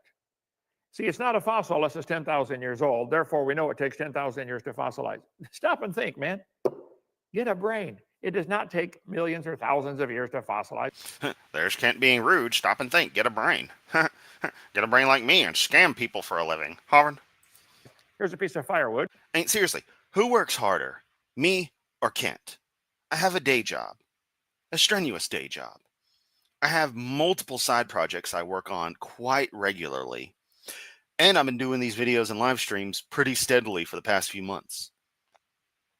Kent may do this shit every day, but he's just repeating the same shit over and over, laughing, getting donations for it. Buku donations. Not little super chats, but, big money, $150 on DVD copies of shitty, recorded 25 years ago. Who works harder, me or Kent Hovind? Who's more entertaining, me or Kent Hovind? Who's nicer, me or Kent Hovind? If there is a heaven, who's more likely to go there? Me or Kent Hovind? Oh, fuck for being not having an ego. Sometimes you just gotta go with the flow and just be full of yourself. Kent took that advice a little too far and thought it was all the time. I forget who sent me this. World Explorer magazine had a picture of it. Somebody apparently has chopped on it before it fossilized. Nismo, probably never, because I only want to go to Alabama if it involves very few particular things. DAL certainly wouldn't be one of them. Mainly the Space and Rocket Center or the United Launch Alliance rocket construction facilities in Decatur, Alabama. And I feel like AJ, if he walked into DAL, they'd capture him. Because I honestly think AJ is number one on Ken Hovind's hate list. Because AJ focuses so steadily on him and is so direct with Kent. I've only interacted with Kent once. I do these videos and I joke about wanting to become the new worst nightmare to Kent. I want to be a thorn in his side. But AJ's got it, and I feel like they would do something petty. Like, seriously. Billy, you've cut down quite a few trees. Do you think that was chopped down after it was fossilized? Probably not. No. How about this one? A dog stuffed. Slow-mo Kent is pretty damn terrifying. I should take one of his videos, the whole thing, and just slow it down. Actually, I know. I'll put it through Paul Stretch, which does that kind of slow down and affects it in a way to turn it into sort of ambient noise. Play that next Halloween. I did that one year with some other stuff, and people around the neighborhood appreciated it. Until, about midnight. Then, my neighbor was like, hey, I'm trying to sleep. I'm like, oh, sorry. Stuff up in a tree. Now, this was mummified, not petrified, okay? Called Mummified Dog Stuck in a Tree, Southern Forest World Museum in Waycross, Georgia. They still got it. Don Brown has the dog. Call him up. I don't know if that's still his number. That was 20 years ago. Mr. Mike Harris. Yeah, because you never update your fucking slides, Kent. You want to show off this stuff and brag about it as testifying to your creation idea.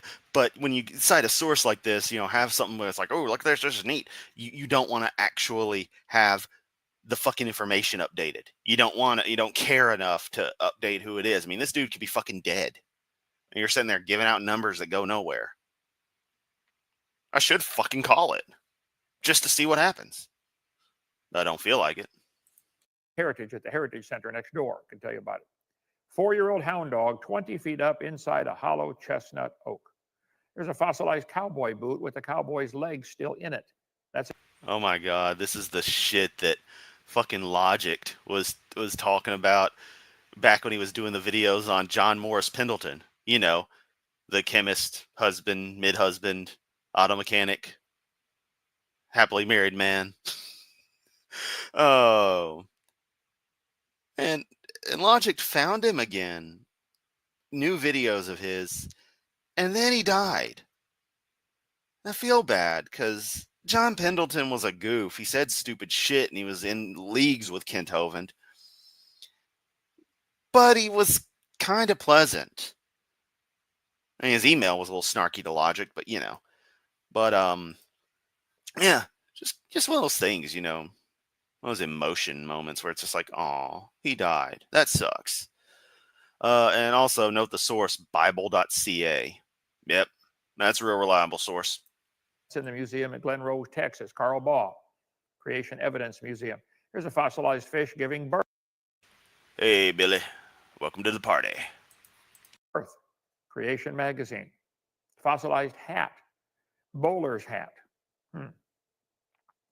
There was also a petrified leg of ham buried at the same volcanic eruption.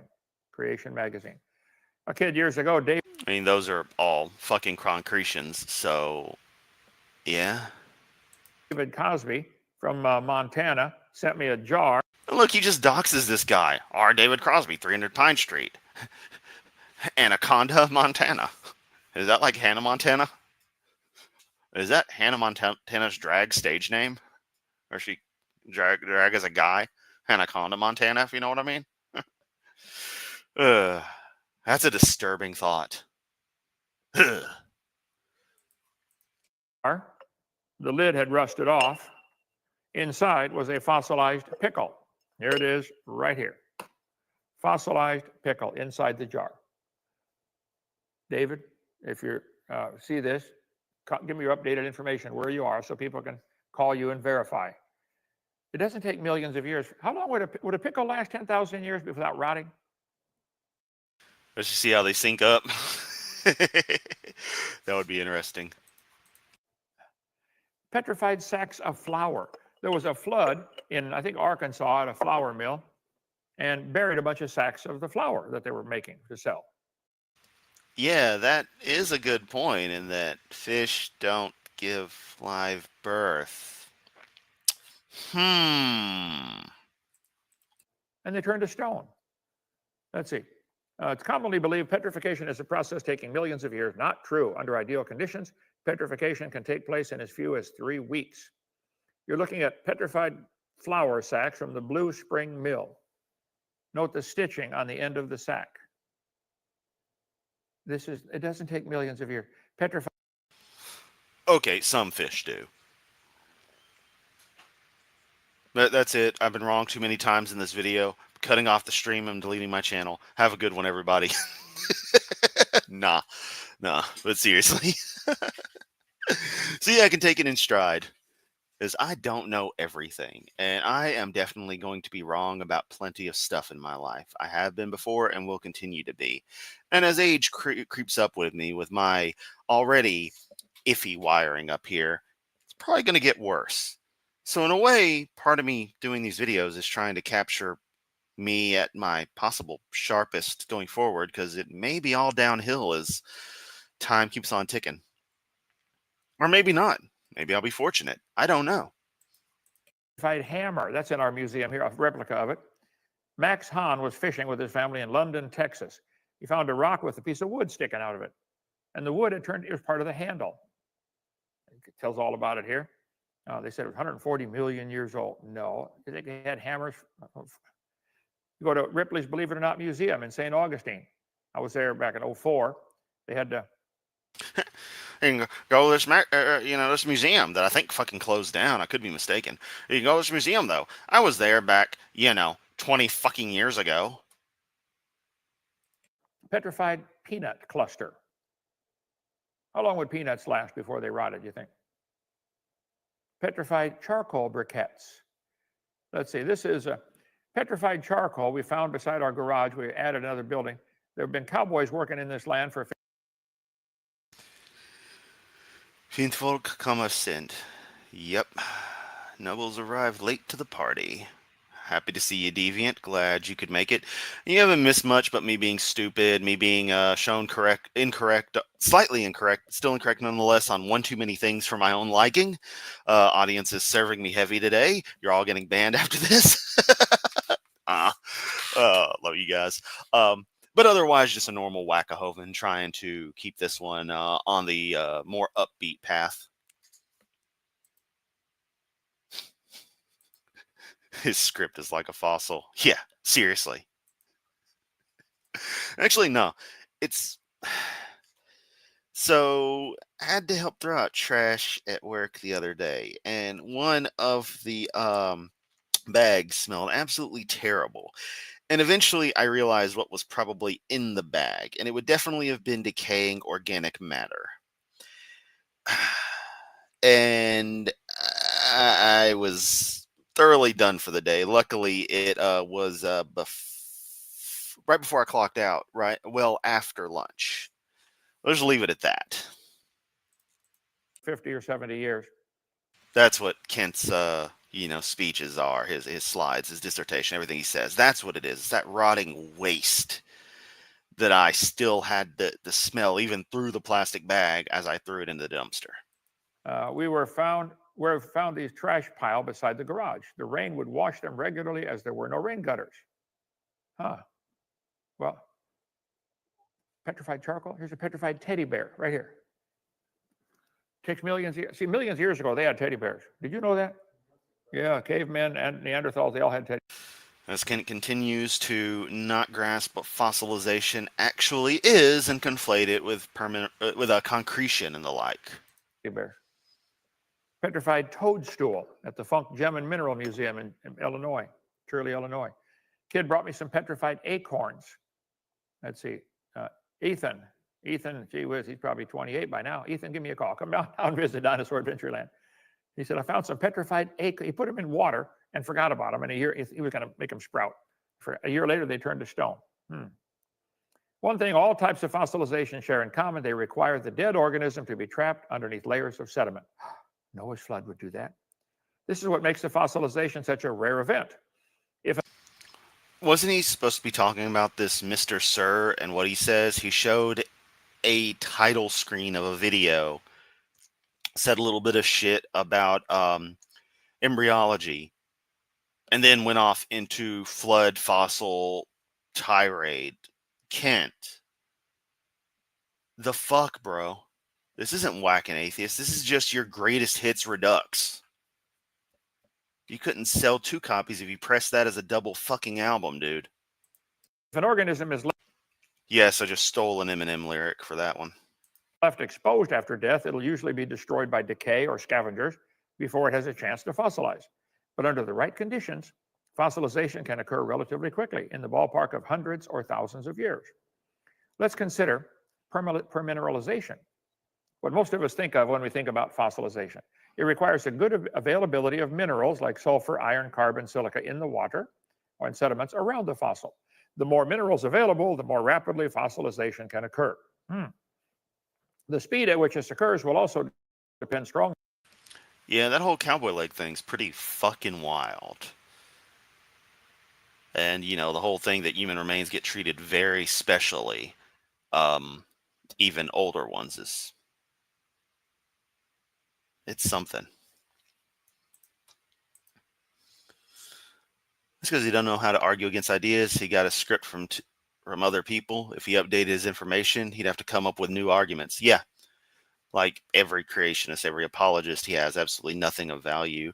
I think I was watching Grayson's most recent debate, and dude says he's not going to go into presuppositional stuff, and then immediately goes into presuppositional bullshit. I'd have just called right there and been like, nope, I'm not doing this, because I don't do presup. That's part of why I wasn't going to deal with Otangelo, because I consider what he does to be presup from what I've seen. Just a tale. Hello from Canada. Hello from Memphis, my very northerly friend. Closest I've ever been to Canada is Milwaukee. Would love to go to Canada. And probably never leave. Nah. I don't think I could change countries. If I was going to do that, it'd have to be like a drastic change. I don't know. You're from Look the Bone. His most degraded bones seem too robust to be human. Interesting, yeah. Quite possibly. On the size. Tiny organisms, eggs or embryos, can actually fossilize quite quickly. I guess technically if a mummy was over 10,000 years old, it would be a fossil. Also interesting is that by definition, then, no fossils can exist at all, because a fossil is defined as something that's been dead for over 10,000 years, the remains of it. And since Kant believes the world is only 6,000 years old, he's thus admitting that the world is not 6,000 years old, because he acknowledges the existence of fossils by definition. Huh. Suck on that one, 0645 2017. Perhaps in a matter of weeks or months. In the laboratory, paleontologists have been able to fossilize lobster and shrimp eggs in 2 to 8 weeks. Similarly, researchers in Washington, like a limestone cowboy. One of the theories with the limestone cowboy was that it was a pig's leg that was stuffed in. I can't read today. Pig's leg that was stuffed in a boot and left there for a while from Crypto 457. Interesting thought. have developed a method that can speed up the process of wood petrification in the lab. Oh no, certainly I don't believe any mummies of anything would be that old. I think cultures just did not develop mummification, that freaking early. Civilizations were just forming 10,000 years ago. We were just coming off the brunt of the last ice age. So civilization, ceremonial burial and stuff. I forget the exact origins of it, but it's a process that definitely had to evolve into ceremonial burial and various techniques and research into ways of preserving bodies and the like. Instead of just throwing a bunch of stones over the body to mark the grave, we started coming up with, more intricate processes, and eventually we'd get to the whole mummification thing, which worked out well for, drier climate cultures, but also happened in other areas of the world. We always think of Egypt, but it's more than them. There's the most famous. Mind fucked, yeah. If you want a drastic move without leaving the USA, move from Alabama to Minnesota. Okay, Boomer Lady, so glad you are here. I am just very pleased to see you again, because I was afraid you would bounce out of everything after that incident, which we will not speak of. So happy to see you. Thanks for being here. From Alabama to Minnesota. Yeah, that would be very much a night and day change. Whew. Technically, we have a dinosaur mummy that was fossilized. Granted, it was in an environment similar to what bog bodies are. Yeah, this is true. And there's the correction for bog. It seems like none of us can type right today. There's been little typos everywhere, and I'm just like, oh, is Is YouTube just eating parts of our comments? Natural mummies exist like mammoth mummies. Yep. Hovind's script is over 10,000 years old. Am I safe? You are very safe. You are very safe. The person in question is blocked from the channel. They certainly will not be appearing at all in anything live, and I have said my piece on the matter at hand. So it will not at all be a thing anymore, except in memory, and only in cursory memory being referenced in the fact that that person is garbage. With natural mummies, it's mostly due to what environment the organism died in. Yep. Ramses II was given the full royal treatment when he was flown to Paris for treatment of some fungi issues in the 70s. So yes, even very old humans' remains are treated special. Certainly, especially given the historic significance of those particular remains, the value they have to human culture, and the fact that Egypt, for some reason, I'm under the feeling that Egypt doesn't totally care about the ancient Egyptian culture beyond its tourism dollars, yet simultaneously get super pissed if anything remotely happens to anything related to that period of time because of it being such a money draw for them. But that's just my take from what I've seen as a amateur Egyptologist, a fan of such. I'm sure your experience has been quite different, or it could be the same. I don't know. Minnesota, part of America that has Hoosiers very much like Canadians. Yep. It was funny when I was in Milwaukee. It was for a gaming convention, and a guy when I was gonna mess with one of the pinball machines, and I started to realize it was defective. He's like, "Yeah, I don't think that machine works." And I'm like, "Oh my god, I've never heard that accent, like live in person." It wasn't as extreme or goofy as I just caricatured it, but it was that very particular North accent with the long oohs and ohs. So it's pretty cool. No one who said a boot though. I didn't have an opportunity for the guy to say it. He could have said a boot. He could have been Canadian for all I know. Doubtful, but he could have been. I mean, I was right there. Hell, I was like half a mile from the fucking Great Lake, from whatever lake borders Wisconsin. I forget. Superior, I think. I don't know. Either way, couldn't fucking see it because we just didn't go that way.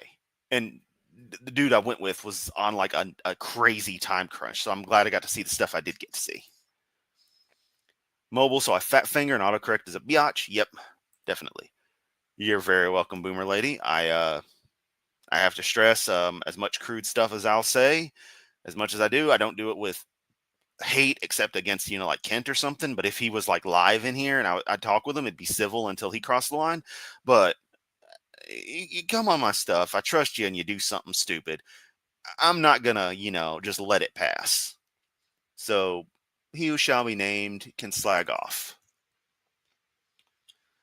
Is the video in which he did the bad thing still up? Yeah, because it was the very end of that live stream, and the conversation that happened with the group was pretty incredible. And then at the end, him just showing his ass like that for the very, very end of the stream, just really, really, as crude as it is, as much as I don't want to have it on the channel, I also want it there as an active archive of what this person can and will do. And it hasn't been any negative to me beyond the upsetness and the interaction with the community had to do to stress, hey, I don't condone this, I should have done this. So it's it's a matter of learning experience for me to trust instinct, to trust what I know about people, and a demonstration of what people will do, how they will take advantage of people being nice to them. Remember pooping? Yep. That fucker.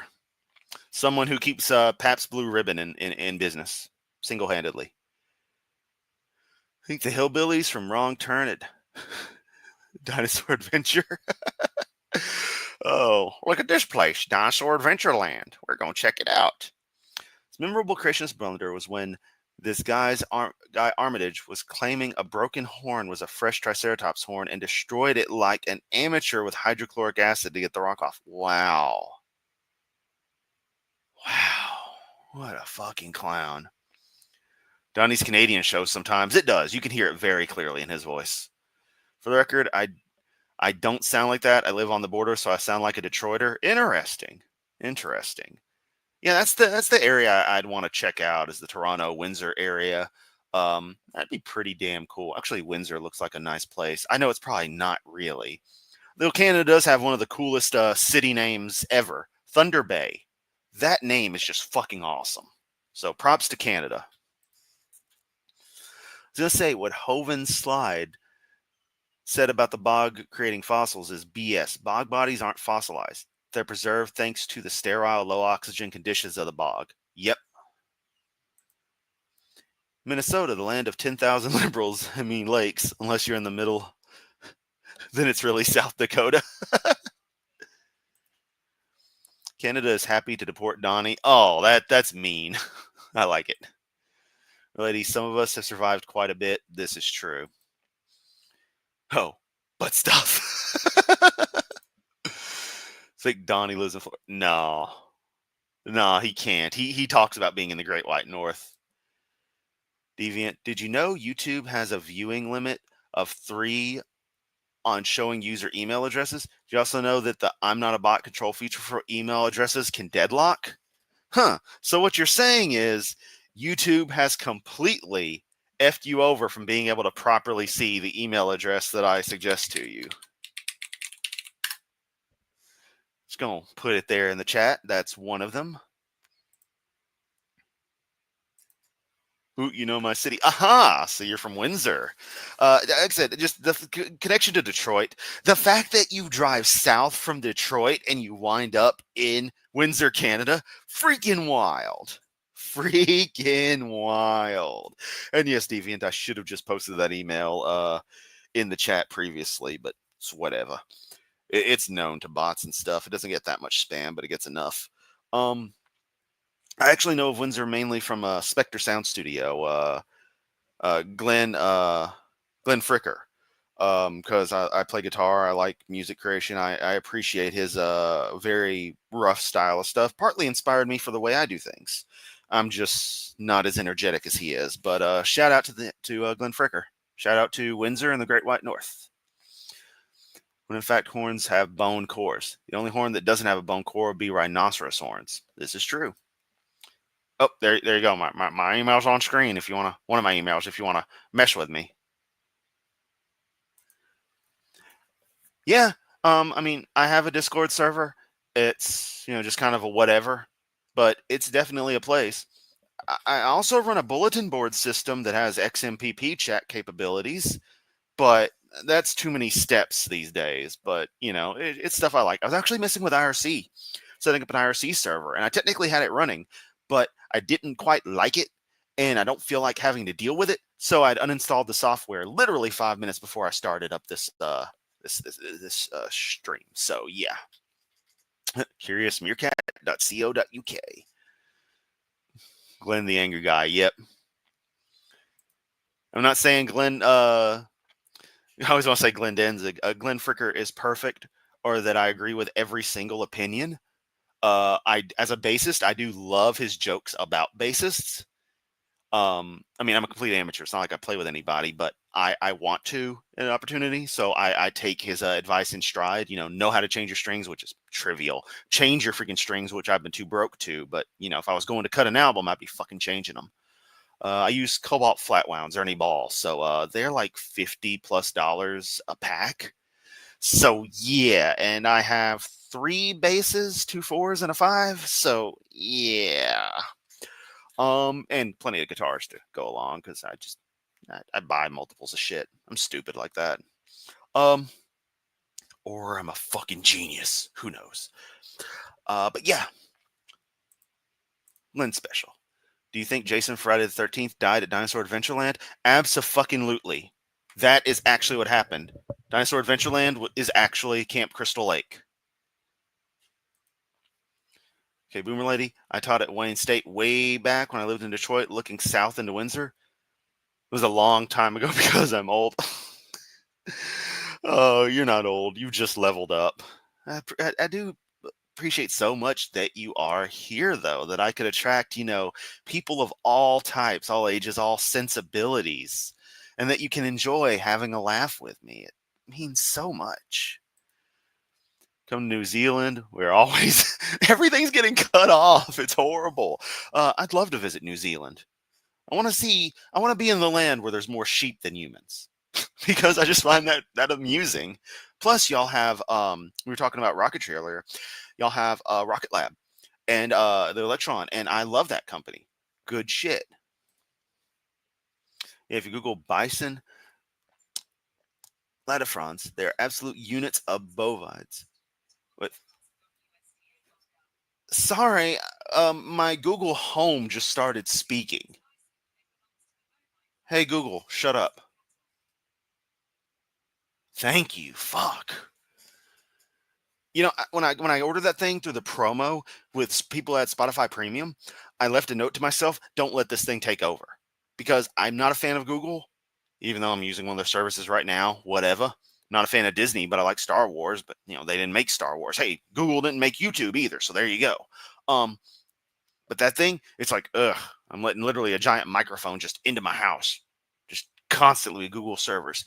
Used to keep audio of some of your requests. And at a point, there was an archive of me, and I hate that I don't have it anymore because now I find it interesting, but it creeped me out before. Archive of me at the middle of the night, waking up and being like, hey, Google, what time is it? And it's reacting.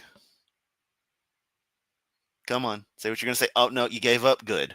I can see the lights glowing over there. Yeah, and it was so weird hearing myself, in the dead of sleep, wanting to check the time without opening my eyes. It was actually cool to do. I should do it more, but I just reach for my phone now. There's Sequence video. He's teaching a room full of children about dinosaurs. Nasty. I need to go back and rewatch that. I think I know the one. It might make for a good whack Hovind. Kiwi, you give me a great amateur film idea. And next, Discord's so freaking confusing. Use online for a top RPG, but it's gotten even more confusing. Or that I'm old. No, it's overly complicated for what amounts to overblown IRC. If you don't futz around with most of the features and can, tolerate it having to update every 5 minutes, then it's still usable, but it irritates me. I actually really wish something would. Well, that's part of why I have Final Zone BBS, is to try to have something that's a little more contained and definitely more, well, technically speaking, it would be retro. The actual retro, as opposed to the modern use of retro, which just means old, which retro does not mean old, but don't get me on that diatribe. That's one of those things the gaming community wants to crucify me over because they have to have their buzzwords. Harvard. Boomer Lady says, thanks, since your audience too. Yeah, a great audience of great people. I love that I've been able to cultivate this little community so much. So Kittle, all about the greatness of Soot. So Kettle is fucking awesome. New Zealand has the Kiwi evolution's middle finger. It's a small bird that lays eggs the size of emu eggs. And what's the deal with Kiwi eggs? Actually managed to troll Kent once, so I'm kind of great. Yes, you are. That roommate about sheep here, it may or may not be. Oh, God. The rumor about sheep. I'm sure Kent is an expert on that fact. Let's continue with his bullshittery because this is already a 2-hour stream. I want to get this done. This is the great thing about live streaming, is I get to spend a couple hours with you wonderful people. But the bad thing is these videos take damn near twice as long as they might normally. Now producing chemically petrified wood in a matter of days. CuriousMurcott.co.uk. Petrified piece of wood in a matter of days. CuriousMurcott.co.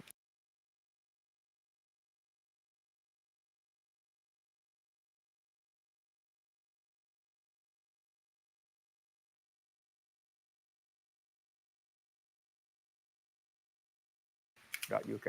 Petrified piece of pizza. Did fish with its mouth open petrified? It must have died and got buried quickly.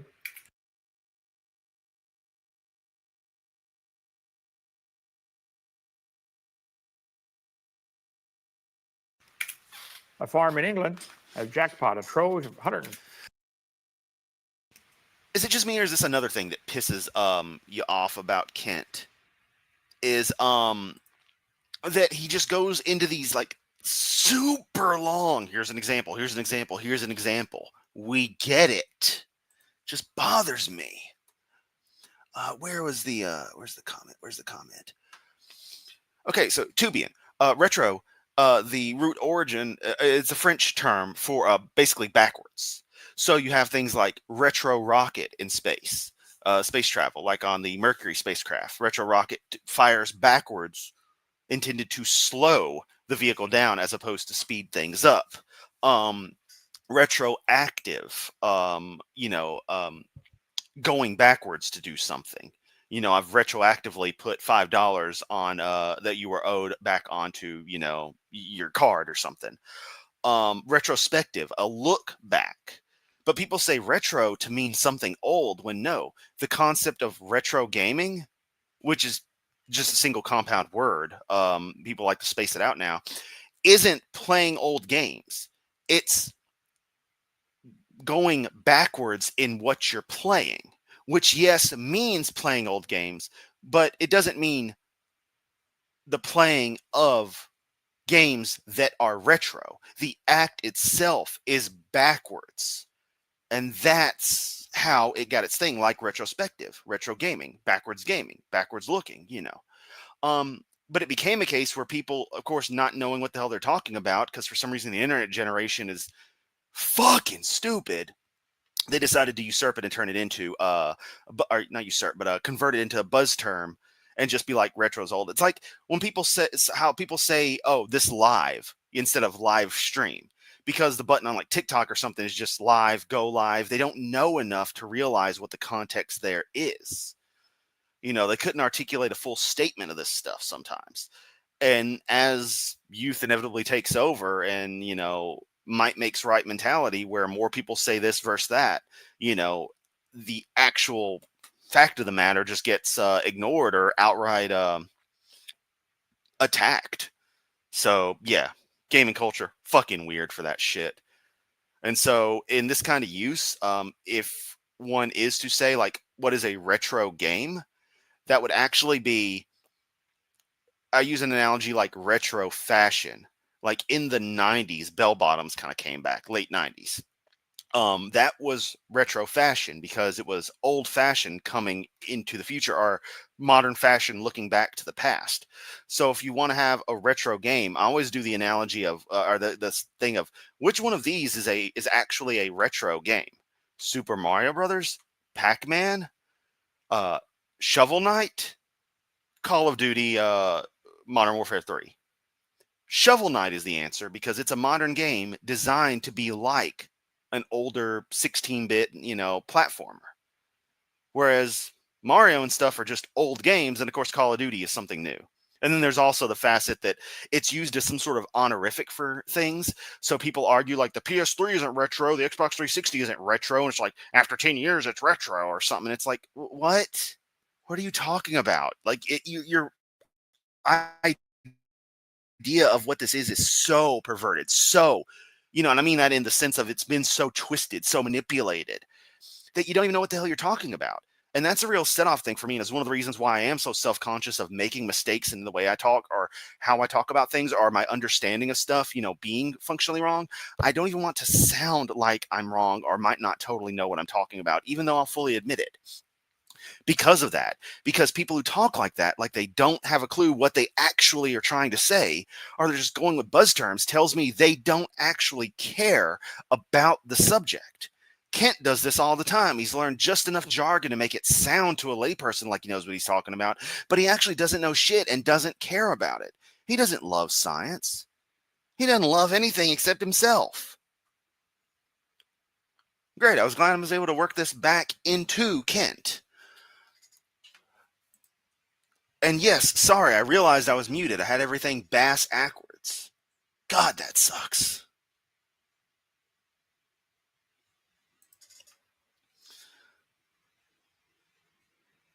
A bad thing. It's a good thing I don't even remember what exactly I was talking about at this time. Now I'm not muted. Yeah, I always have to catch this thing. It's just a simple Logitech headset that has a mute button on it, and so I've always got to make sure that it's not blinking. And sometimes you can hear it be like, wait and look, and it's like, oh, okay, and I keep talking. watch Bob Reloaded?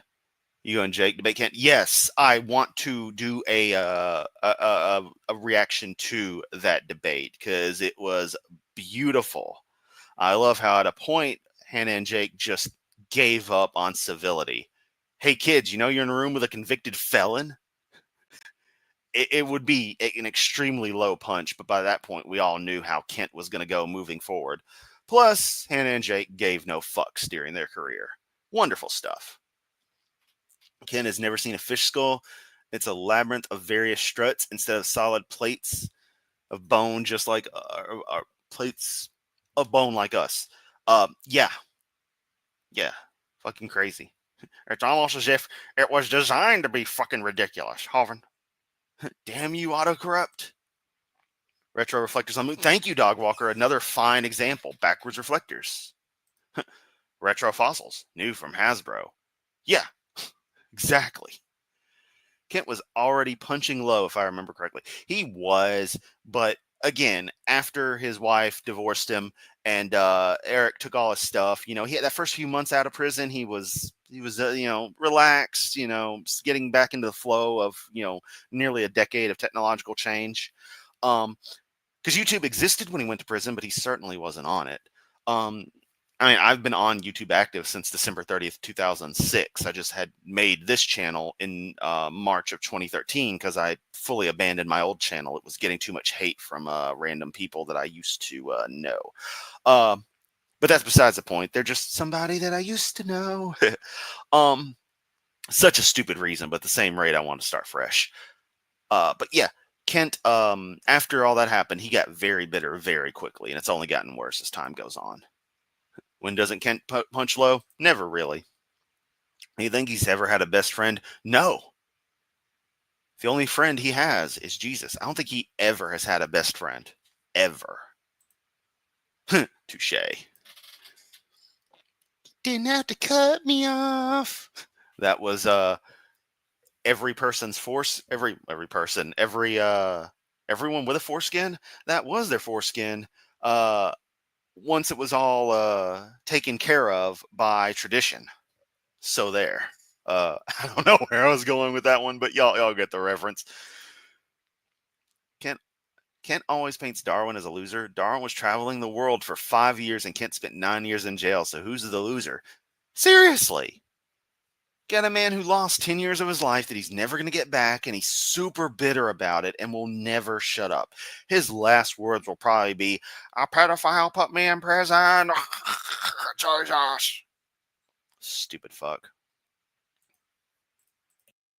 83 million year old fossils on the outskirts of Gloucester in the Cotswold. Let's see, beneath the soil, the hoofs of grazing cattle. God, I forgot he was on all this bullshit. We're going to power through, people. Researchers recently uncovered the fossil remains of fish, giant marine reptiles, ichthyosaurs, squids, insects, and other ancient animals dating back 200 million years. Right. 180 fossils logged during the dig. One of the standout specimens was a three-dimensionally preserved fish head that belongs to an extinct genus of ray fin fish. Look at that. Took millions of years. Yep, 180 million years old. This is stupid from no. Just little shit like that. This is stupid. Okay. You've made your point. Don't agree with it. Fundamentally wrong on multiple counts. What's your point, Kent? Oh, wait. You made it, but you're still going on. So, again, what's the point? Yeah, I was right to ask that. Also, your red boxes get really fucking annoying, dude. Noah's flood 4,500 years ago.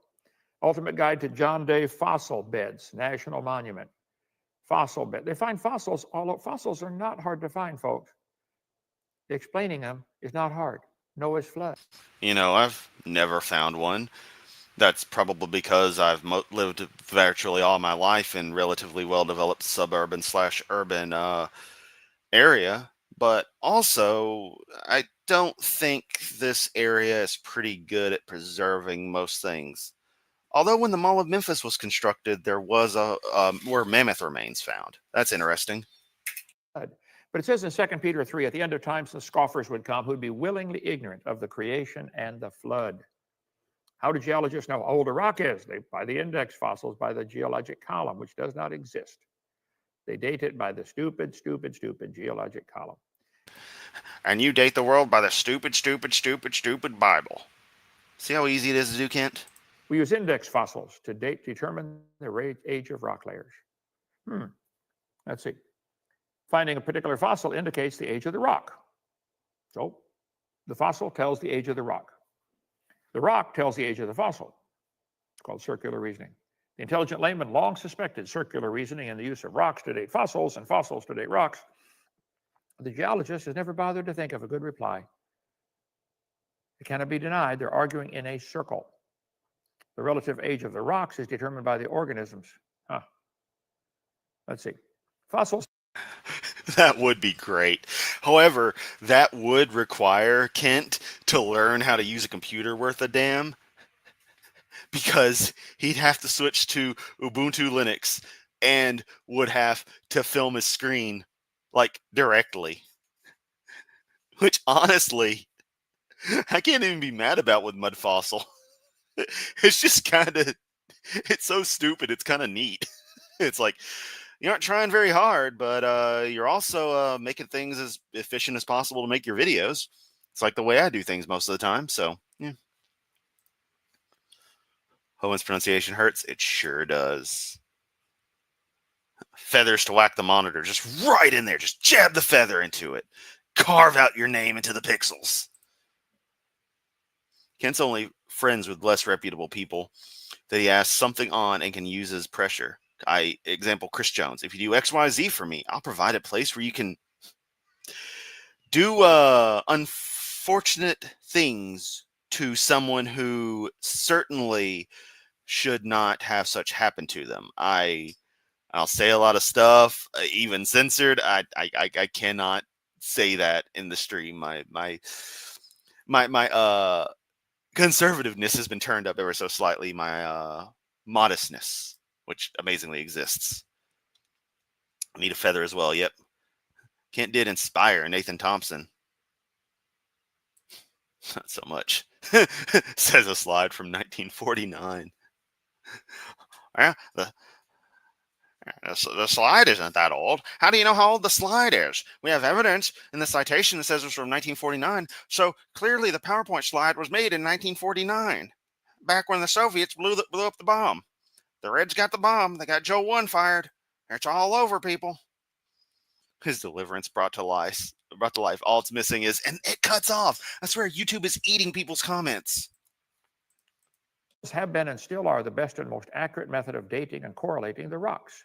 Apart from modern examples, which really is archaeology, I can think of no cases of radioactive decay being used to date fossils. I wonder how deep Kent goes for some of these quote mines. Like, just how deep does he drill to get them? Because, you know, quote mines. He's got loads of them. Just quotes everywhere. Just take them, send them to the surface. You don't even have to process them. Just take the part of it. Doesn't matter what context it was found in, and just say it, as long as it supports the Bible. Oh, excuse me. Metric dating would not have been feasible if the geologic column had not been erected first. Paleontologists cannot operate this way. There's no way to look at a fossil and say how old it is unless you know the age of the rocks it comes from. Niles Eldredge, big name evolutionist. This poses something of a problem. If we date the rocks by the fossils, how can we turn around and talk about patterns of evolutionary change through time? You're catching on, Niles. Well, call me. I'll explain it to you. The rocks do date the fossils, but the fossils date the rocks more accurately. On using only temporal concepts because circularity is inherent. We have to use circular reasoning. The charge of circular reasoning can be handled a couple ways. You can ignore it, say it's none of your business. We're the professionals. You're the public. It can be denied. It can be admitted, or it can be avoided. Just figure out a way to get around the question. Are they maintaining that evolution is documented by geology and geology is documented by evolution? Isn't this a circular argument? Biologists help. The lowest layers are obviously the oldest. No, that is simply not true. Layers form with the current. During Noah's flood, you'd get all kinds of layers forming simultaneously, and the one on top could actually be older than the one on the bottom. We cover all that other sessions. Okay, sorry for talking so fast. Got a lot to do. It's my wife's birthday. I'm going to get out of here. Do you want to get our stuff on? talking so fast. No, you prattled on at the normal speed you do, completely incoherently, played zero content related to the person you were supposed to be whacking. So, perfect prediction to whomever said he wouldn't play Jack Dilly's shit of it, or implied that for sure. I forget, it's been a couple hours. I have short-term memory loss. Where am I? Who are you people? Ah! No. Um, Fucking hell, Kent. You just spent 30 minutes just prattling on your script just because. You just looked for a new name to put in so it didn't seem like you were beating up on the same people over and over, because you're aware people are calling you out for going after Dan so much and other people. Hell, you had to reach back and hit Emma Thorne again, which I should take my own stab at covering that whacking atheist, because I have some commentary to add, but AJ provided fantastic commentary, and he's, of course, actively worked with her on Hovind related content. She hasn't bothered with him since that, because there's no need to, because she has other things to do. Feel like I just pwned myself with that one, but no, Kent just happens to be the lol cow I want to milk. I've always got to remember that. Some people are talking about Johnny Somali, some Tofia Chu, some that other guy. Some people still obsessed with Chris Chan. Me, I pick Ken Hovind. He's who I'm gonna laugh at till there's nothing left to laugh at, and then I'm gonna laugh some more. Let me ask the audience: Do we want to go through the last few minutes? It's like 4 minutes. It's gonna be his little Q&A thing. Do we wanna see what he says? Do you think he's gonna say something stupid? I'll bet he's gonna say something stupid. But I just wanna make sure the audience wants it, or can we just call it here? Let me know in the comments.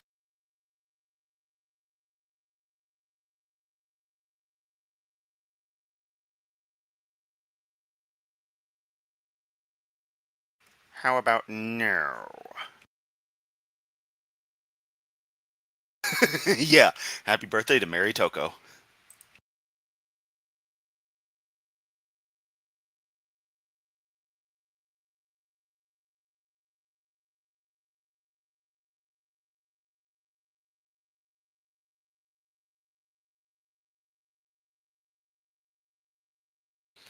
Oh yes, I do know my way around some lolcows, and it's Daniel Larson is the one I was thinking of. Daniel Larson.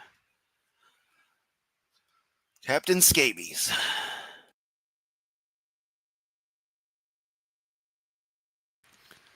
Or their farms due to seawater encroaching the lands and making the land unusable. Yeah, and that's a serious problem for a nation like Fiji to end up losing land pretty much permanently just because of saltwater floods. It's a mess.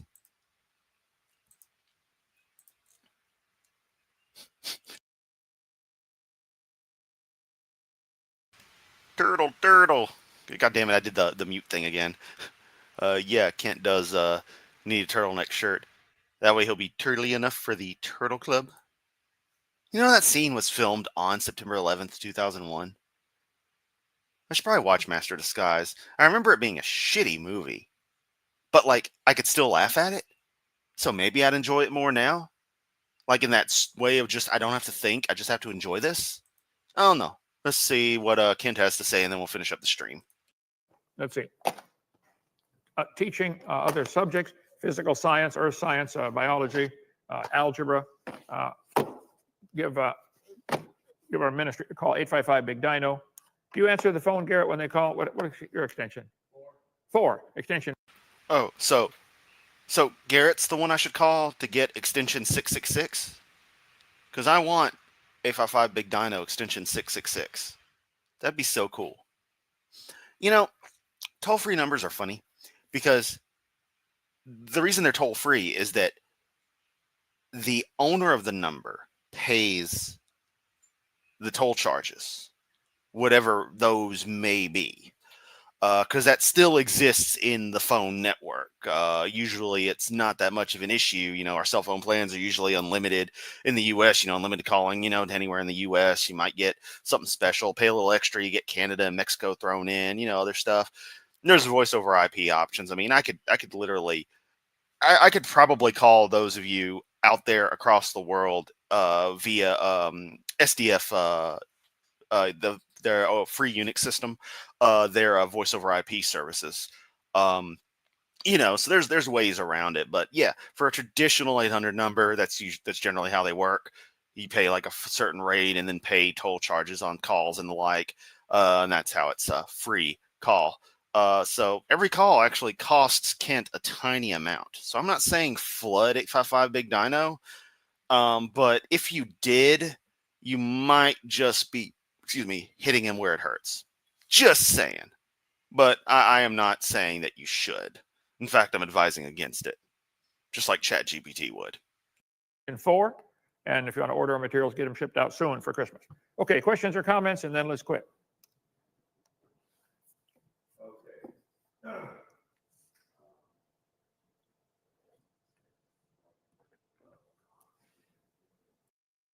And no, knowing about the lolcows just implies that you're at least moderately familiar with the grander scope of internet culture, which is a pretty big aspect of human society at this stage. I couldn't tell you one TikToker from another. I don't give a fuck. I have no idea. Who the fuck is Amaranth? I know the name. Some e-girl or something. I don't know. I don't care. But when someone like Wang does an interesting little documentary on someone like Daniel Larson, I'm like, okay, how bad can this get? Let's see. I'm morbid curiosity. That's what got me into all this Ken Hovind stuff, was just the morbid curiosity when Logic was covering his old videos and stuff. It's like, wow, how crazy can this stuff be? Man.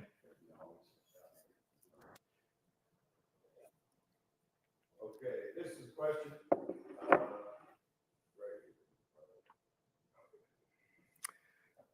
How do you stay strong with all the negative people that call you? You had to think. Also, negative people. No, we're just honest, Kent. We're just spitting hot facts, whereas all you have is my book. My holy book says a thing. Hovind. That's interesting on the freshwater versus saltwater fish. It totally makes sense. I never thought about that nuance, but yeah, the saltwater are gonna try to get as much actual water separate from the salty material and deposits as they can to ensure proper levels for metabolism to happen. And of course, the freshwater fish are not going to get enough water because you could argue that like humans are freshwater creatures because we drink salt water. We're not going to get hydrated. Actually, that makes complete and total sense. Of course, it's also why we call it fresh versus salt water. You really think it'd be salinated and unsalinated water to be like technical, but that's complicated. I'd rather visit Love Canal in Niagara, New York than ever go to DAL. You have no idea how much that resonates with me. That is one of my must-visit places, is Love Canal. I know that story in incredible detail. I wish there was actually more on it in the way of video content, because I haven't had an opportunity to get various books yet, like Lois Gibbs books and the like. I need to get in contact with her and just thank her for, making the fuss that she did at that time. Here's a fun fact. I happen to like typewriters. I have a typewriter that one of the things it came with was a piece of mail stamped with the Niagara, New York, like post office. And I looked at the address and found that that typewriter at a point in time was most definitely within a couple of miles of Love Canal when the disaster was unfolding. And I think that's just so weird and so cool.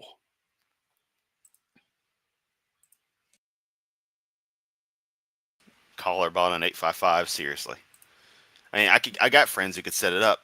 Know about the Trumpster Bob? No, I do not. Favorite locale? Bob Larson, self-proclaimed exorcist who fights Thor, death, and heir of the Ars Goetia. Wow. Half.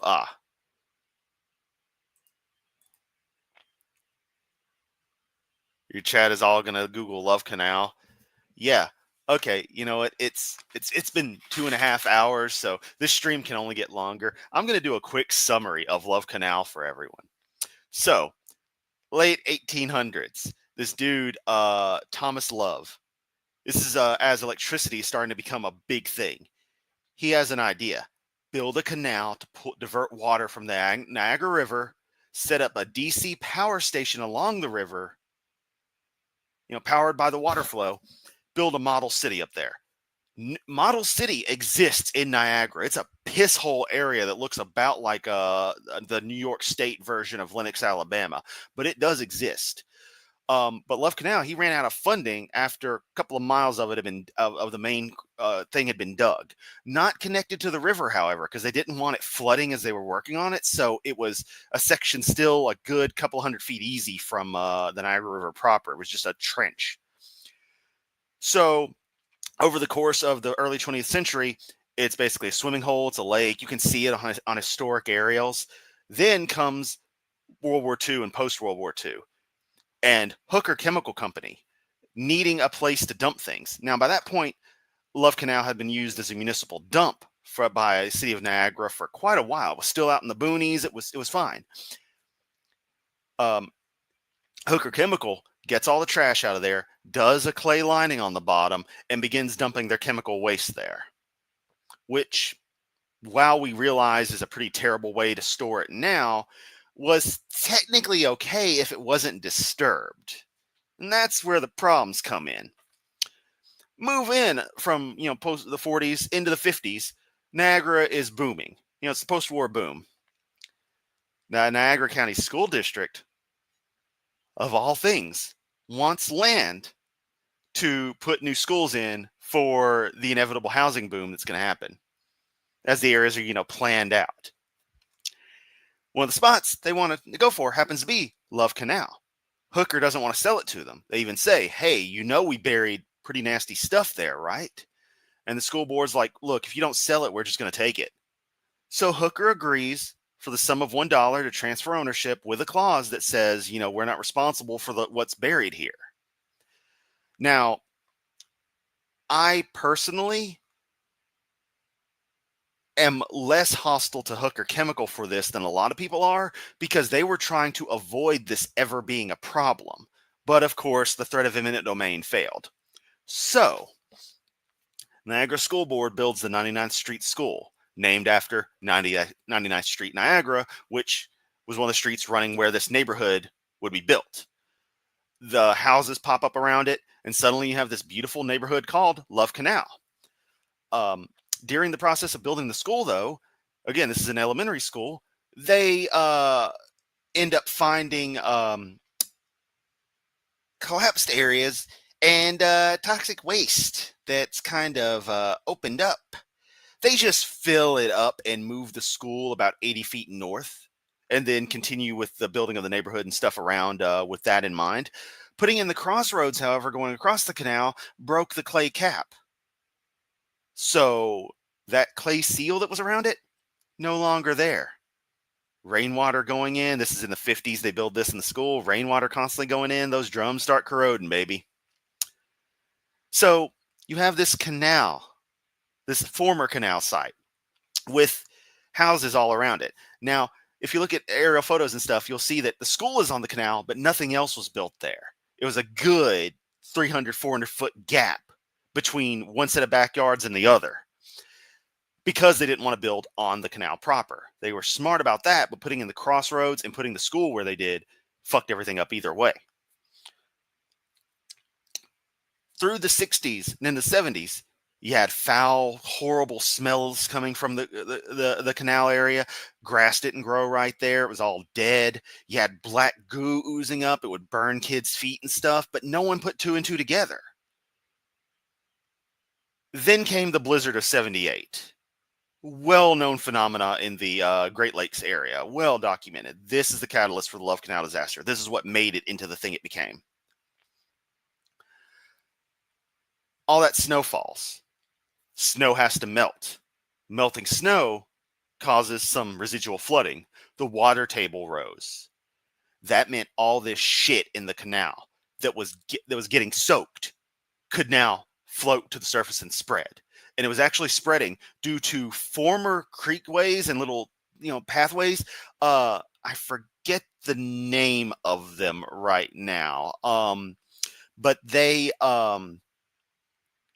it was a side effect of when they'd fill in the land to make it level to do the stuff. They filled in a little small creek or something, that pathway would still be there underwater and water would seep around.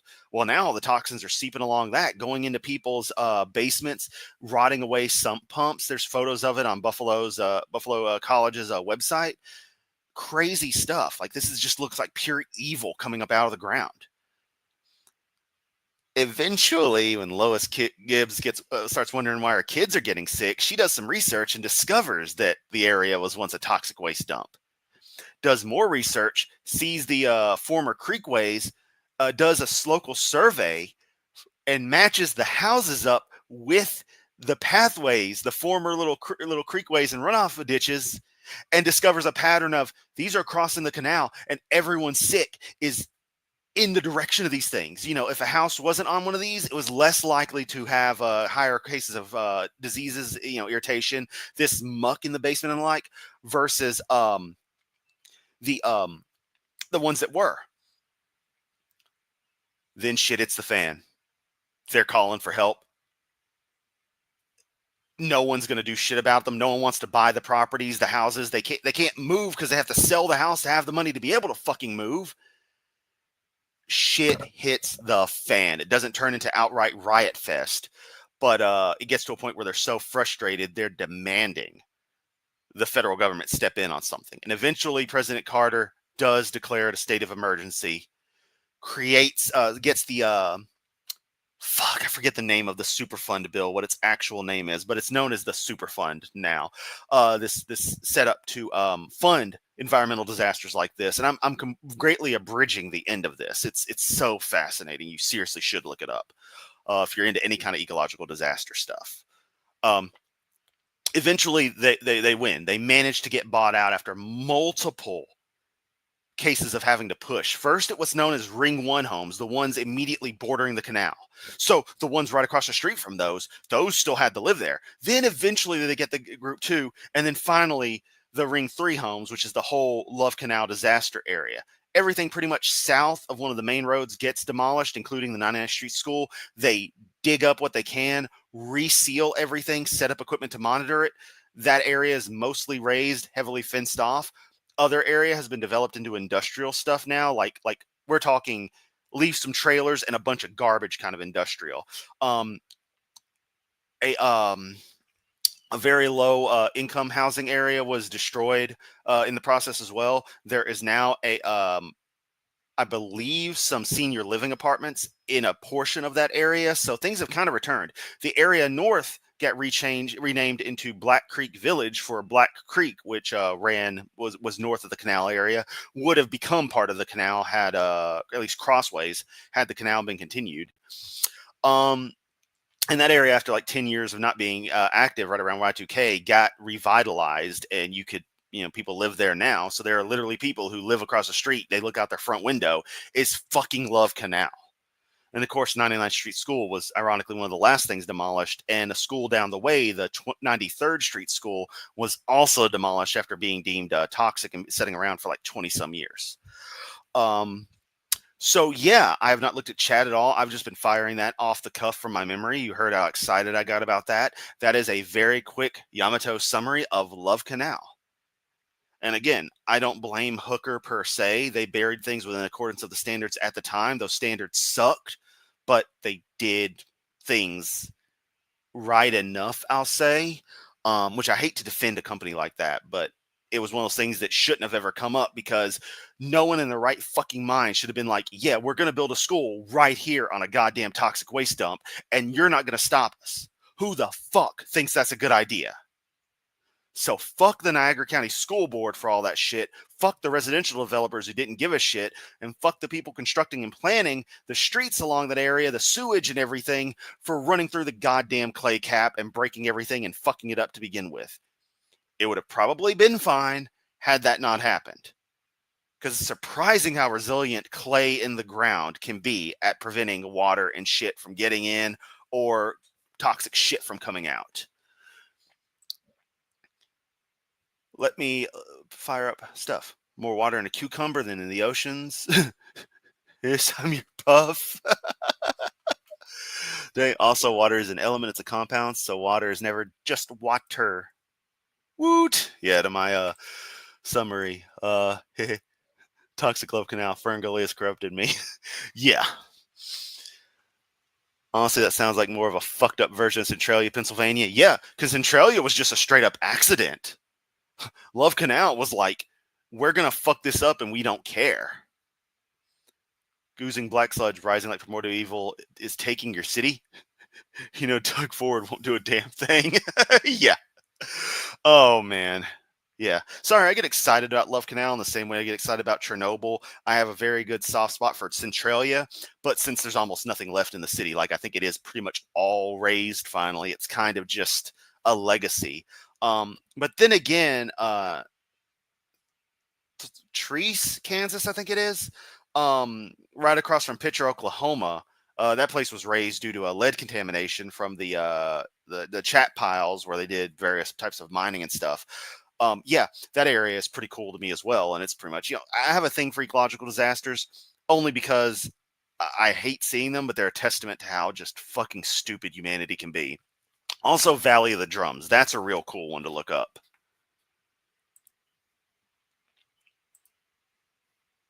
There's fire set on purpose to get minerals because of coal diamonds. Oh. Yeah, no. Okay. Well, I mean, people patrol Centralia. Like, it's really, really heavily, like, monitored from what I've gathered. So I don't know how well they're doing there because only a few, like, natives under very particular circumstances. And the old highway road that they deviated from? Everyone would graffiti. They covered that in, like, sand and shit. It's fucking horrible, man. But they didn't want people going near because even in that area, it's way too dangerous. Mineral rights. Yeah, there you go. Right. Let's say minerals set on fire. And dude, Centralia's anthracite coal, that is the good shit. If you have to go coal, that is the coal you want. Burns hot as fuck. Burns for a good long time. I actually want a piece of anthracite, just symbolically. I'm so sure Love Canal was either a spinoff of Love Boat or a pet name for the good old backdoor. Learned something new today. Yeah, Love Canal is wild and is a testament to mid-century American fuck-ups. It's one of the best. Say, it's the Lord. It's the Lord's calling on my life. I love it. I love to laugh. Somebody sent me this coffee cup. Become a parent, they said. It'll be fun, they said.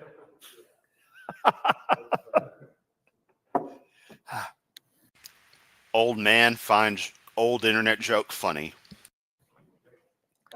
Why do we find any human bones, fossils, along with others if they're all buried together? Should we find human bones, fossils, dinosaurs? Well, first of all, I don't know that we don't, okay? If they found some together, they certainly wouldn't publish it or advertise it. Ah, yes, his claims of conspiracy. Because that's how the world works. It's all one big fucking conspiracy. It's just fucking mental. Goes against the theory. You can't publish something that goes against the religion of evolution, okay? Not Peer-reviewed journal.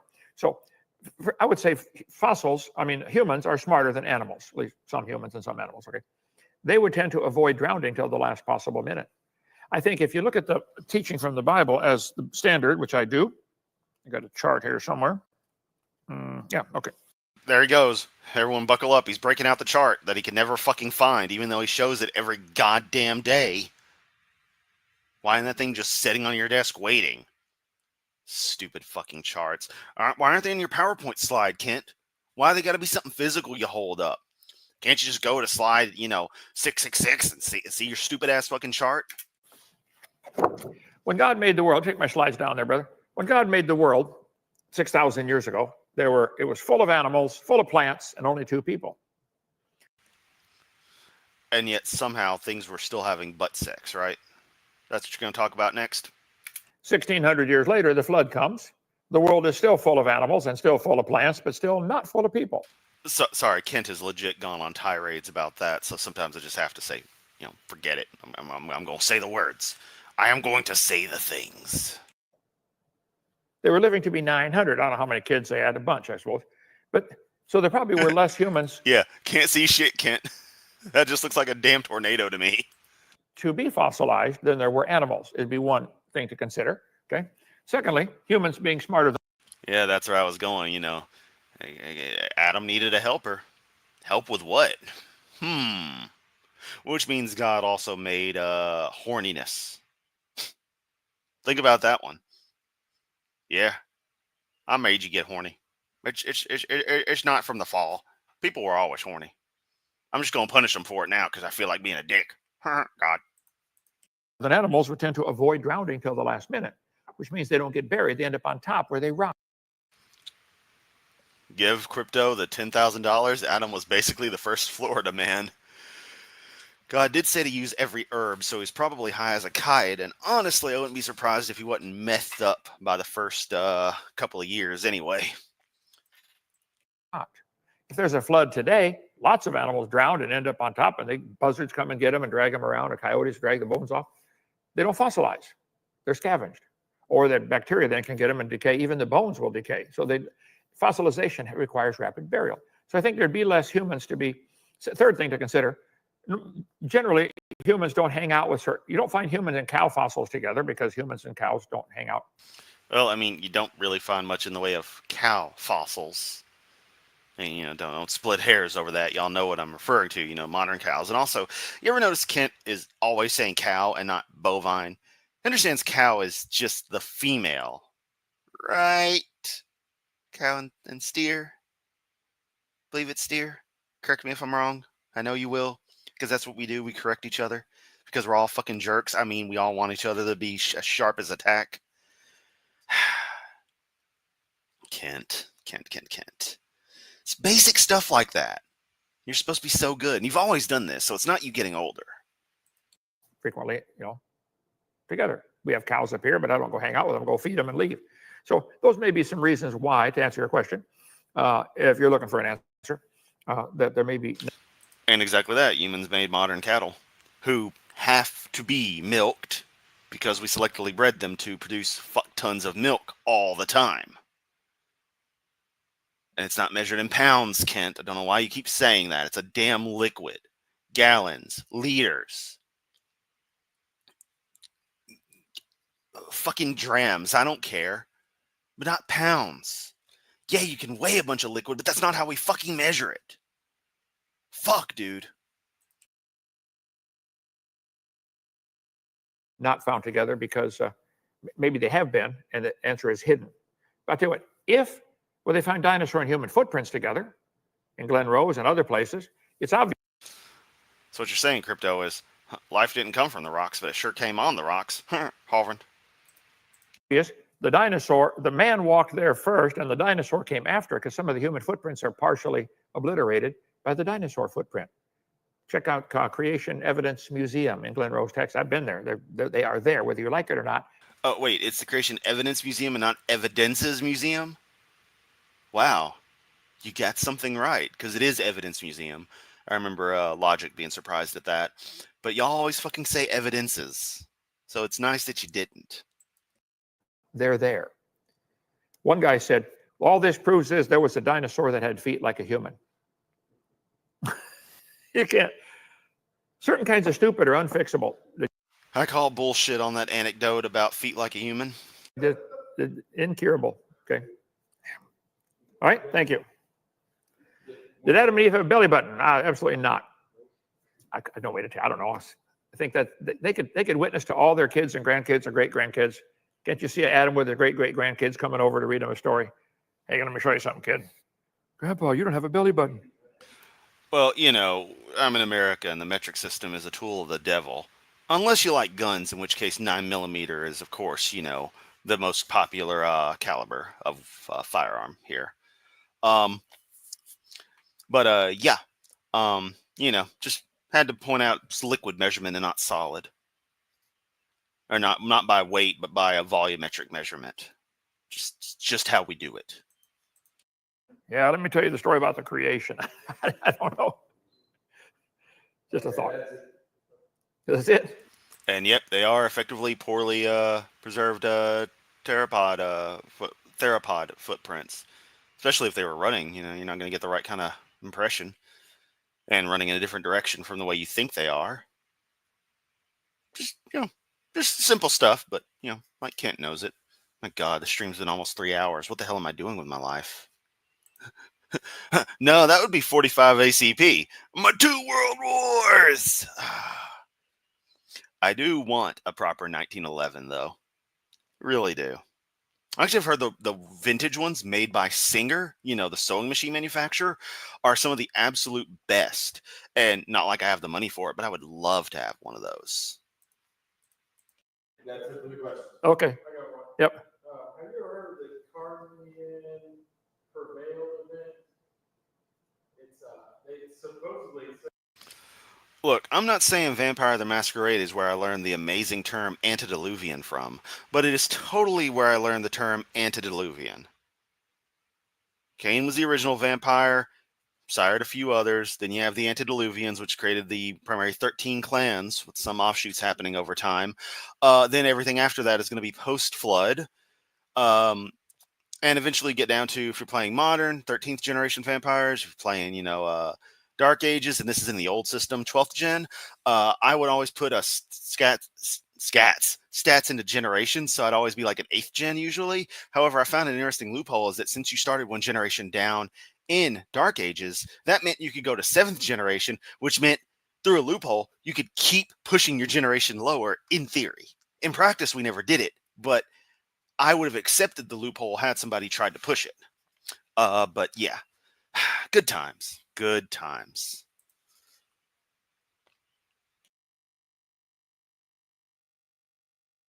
Say that it rained for 2 million years straight without stopping. I was always a fan of the Tremere. I've always liked wizard magic characters, and the idea of the blood magic was pretty fucking awesome. Smetzi were pretty cool when I do Dark Ages. I'd usually play some sort of import character. Usually my stories were set in Germany, and a Smetzi would be traveling. And my main characters that I'd play. I think now if I was to play, I'd probably enjoy being a Malkavian for a campaign, because just being able to be fucking mental. I could really do a lot with that now, given the many, many, many, at this stage, 2 decades plus that I have of life experience. It rained for 2 million years straight without. Let me see the name of that. What's it called? It's called the. I'm not sure how to pronounce that. The Carnian Pluvial Event. Pluvial, yeah. It rained for 2 million years without stopping. That's what it says. Wow. And how do they know that? I don't know. Because they find big layers of sediment all over the place. Yeah, I think maybe it I rained. just thought it was funny because they talk about the late heat of condensation. Right. We know it's flood.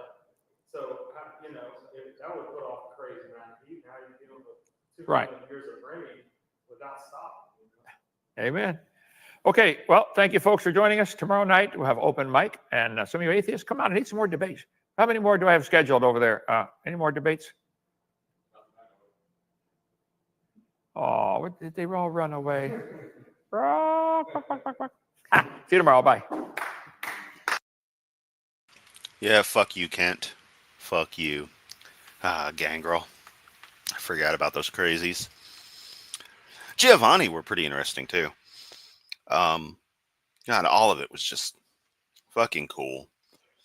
I want to get some of the old books again, because I had a 2nd edition core book, so it lacked the Sabbat clans. It just mentioned them in passing, but didn't have details for them. My friend had a 3rd gen, but I was only able to get a 2nd gen, and of course the Dark Ages book, which I adored. I'd spend fucking study hall in 9th grade just reading it over and over, coming up with ideas. Good shit. Fucking loved Vampire the Masquerade. Kent will give you Gangrene. Gangrel is a vampire clan from the Vampire the Masquerade franchise that are very in touch with animal nature. But of course, being vampires, it gets a little weird. Like Kent. Kent is so fucking weird. You aren't kidding. I want to use the Meiji Ascension book as a bludgeoning weapon. Oh my god. And I never got to play those. I saw the book with the Fae in it, but never Mage. I never was able to. And I hate that because I understand correctly. In Mage, it was actually trivial to destroy the universe with like a few actions. Like Mage is absolutely insane in what can actually be done. That could have been my friend just fucking around with me. But I like that idea. But yeah, that is the stream. This has been a Mondo stream. I did not plan for it to be 3 hours. That much I do know, that it is a chonky book. But yeah, we did Like an Atheist. It took us 3 hours to get through this 30-minute video. If I would ever shut the hell up, and if I didn't enjoy going through your comments and flagging everything, I would make it through a lot quicker. But I also love hanging out with you guys and gals and everything in between. Just such cool people. You have fun. You enjoy me. We all think Ken is a laughing stock. I learn stuff from y'all. Y'all learn stuff from me. It's friends hanging out. That's just what it is. That's why I've been doing this, the marathon I've been on with these. Y'all listen to my stories. You care about stuff I have to say. Some of it, some of you probably don't, but I just can't leave without, telling you how much I appreciate you all. Super chats are going to help keep the lights on. Literally, if you remember yesterday, that stream got delayed 40 minutes. Damn MLGW. But yeah, that's going to be the end of the stream. Just consider the fact that this was 3 solid hours as a very, very strong testament to just how awesome you all are. Made it quicker when I was much fun. Now, would we? Exactly. I'm happy to have you here, Zach, and everyone. Just much love, and I mean that. Y'all are just awesome. So happy I found this community of other heathens. Or heathen-adjacent folks who just know that Kent Hovind is full of it. Hope everyone has a great evening for most of the U.S. and North America and the like. South America too, I guess. Morning over there on the other side of the globe. Just till the next time you see me pop up with something. I think I'm going to try something tomorrow as well. I don't know if I can handle, a solid week in a row plus of this, but I may try for something. My email was sent in the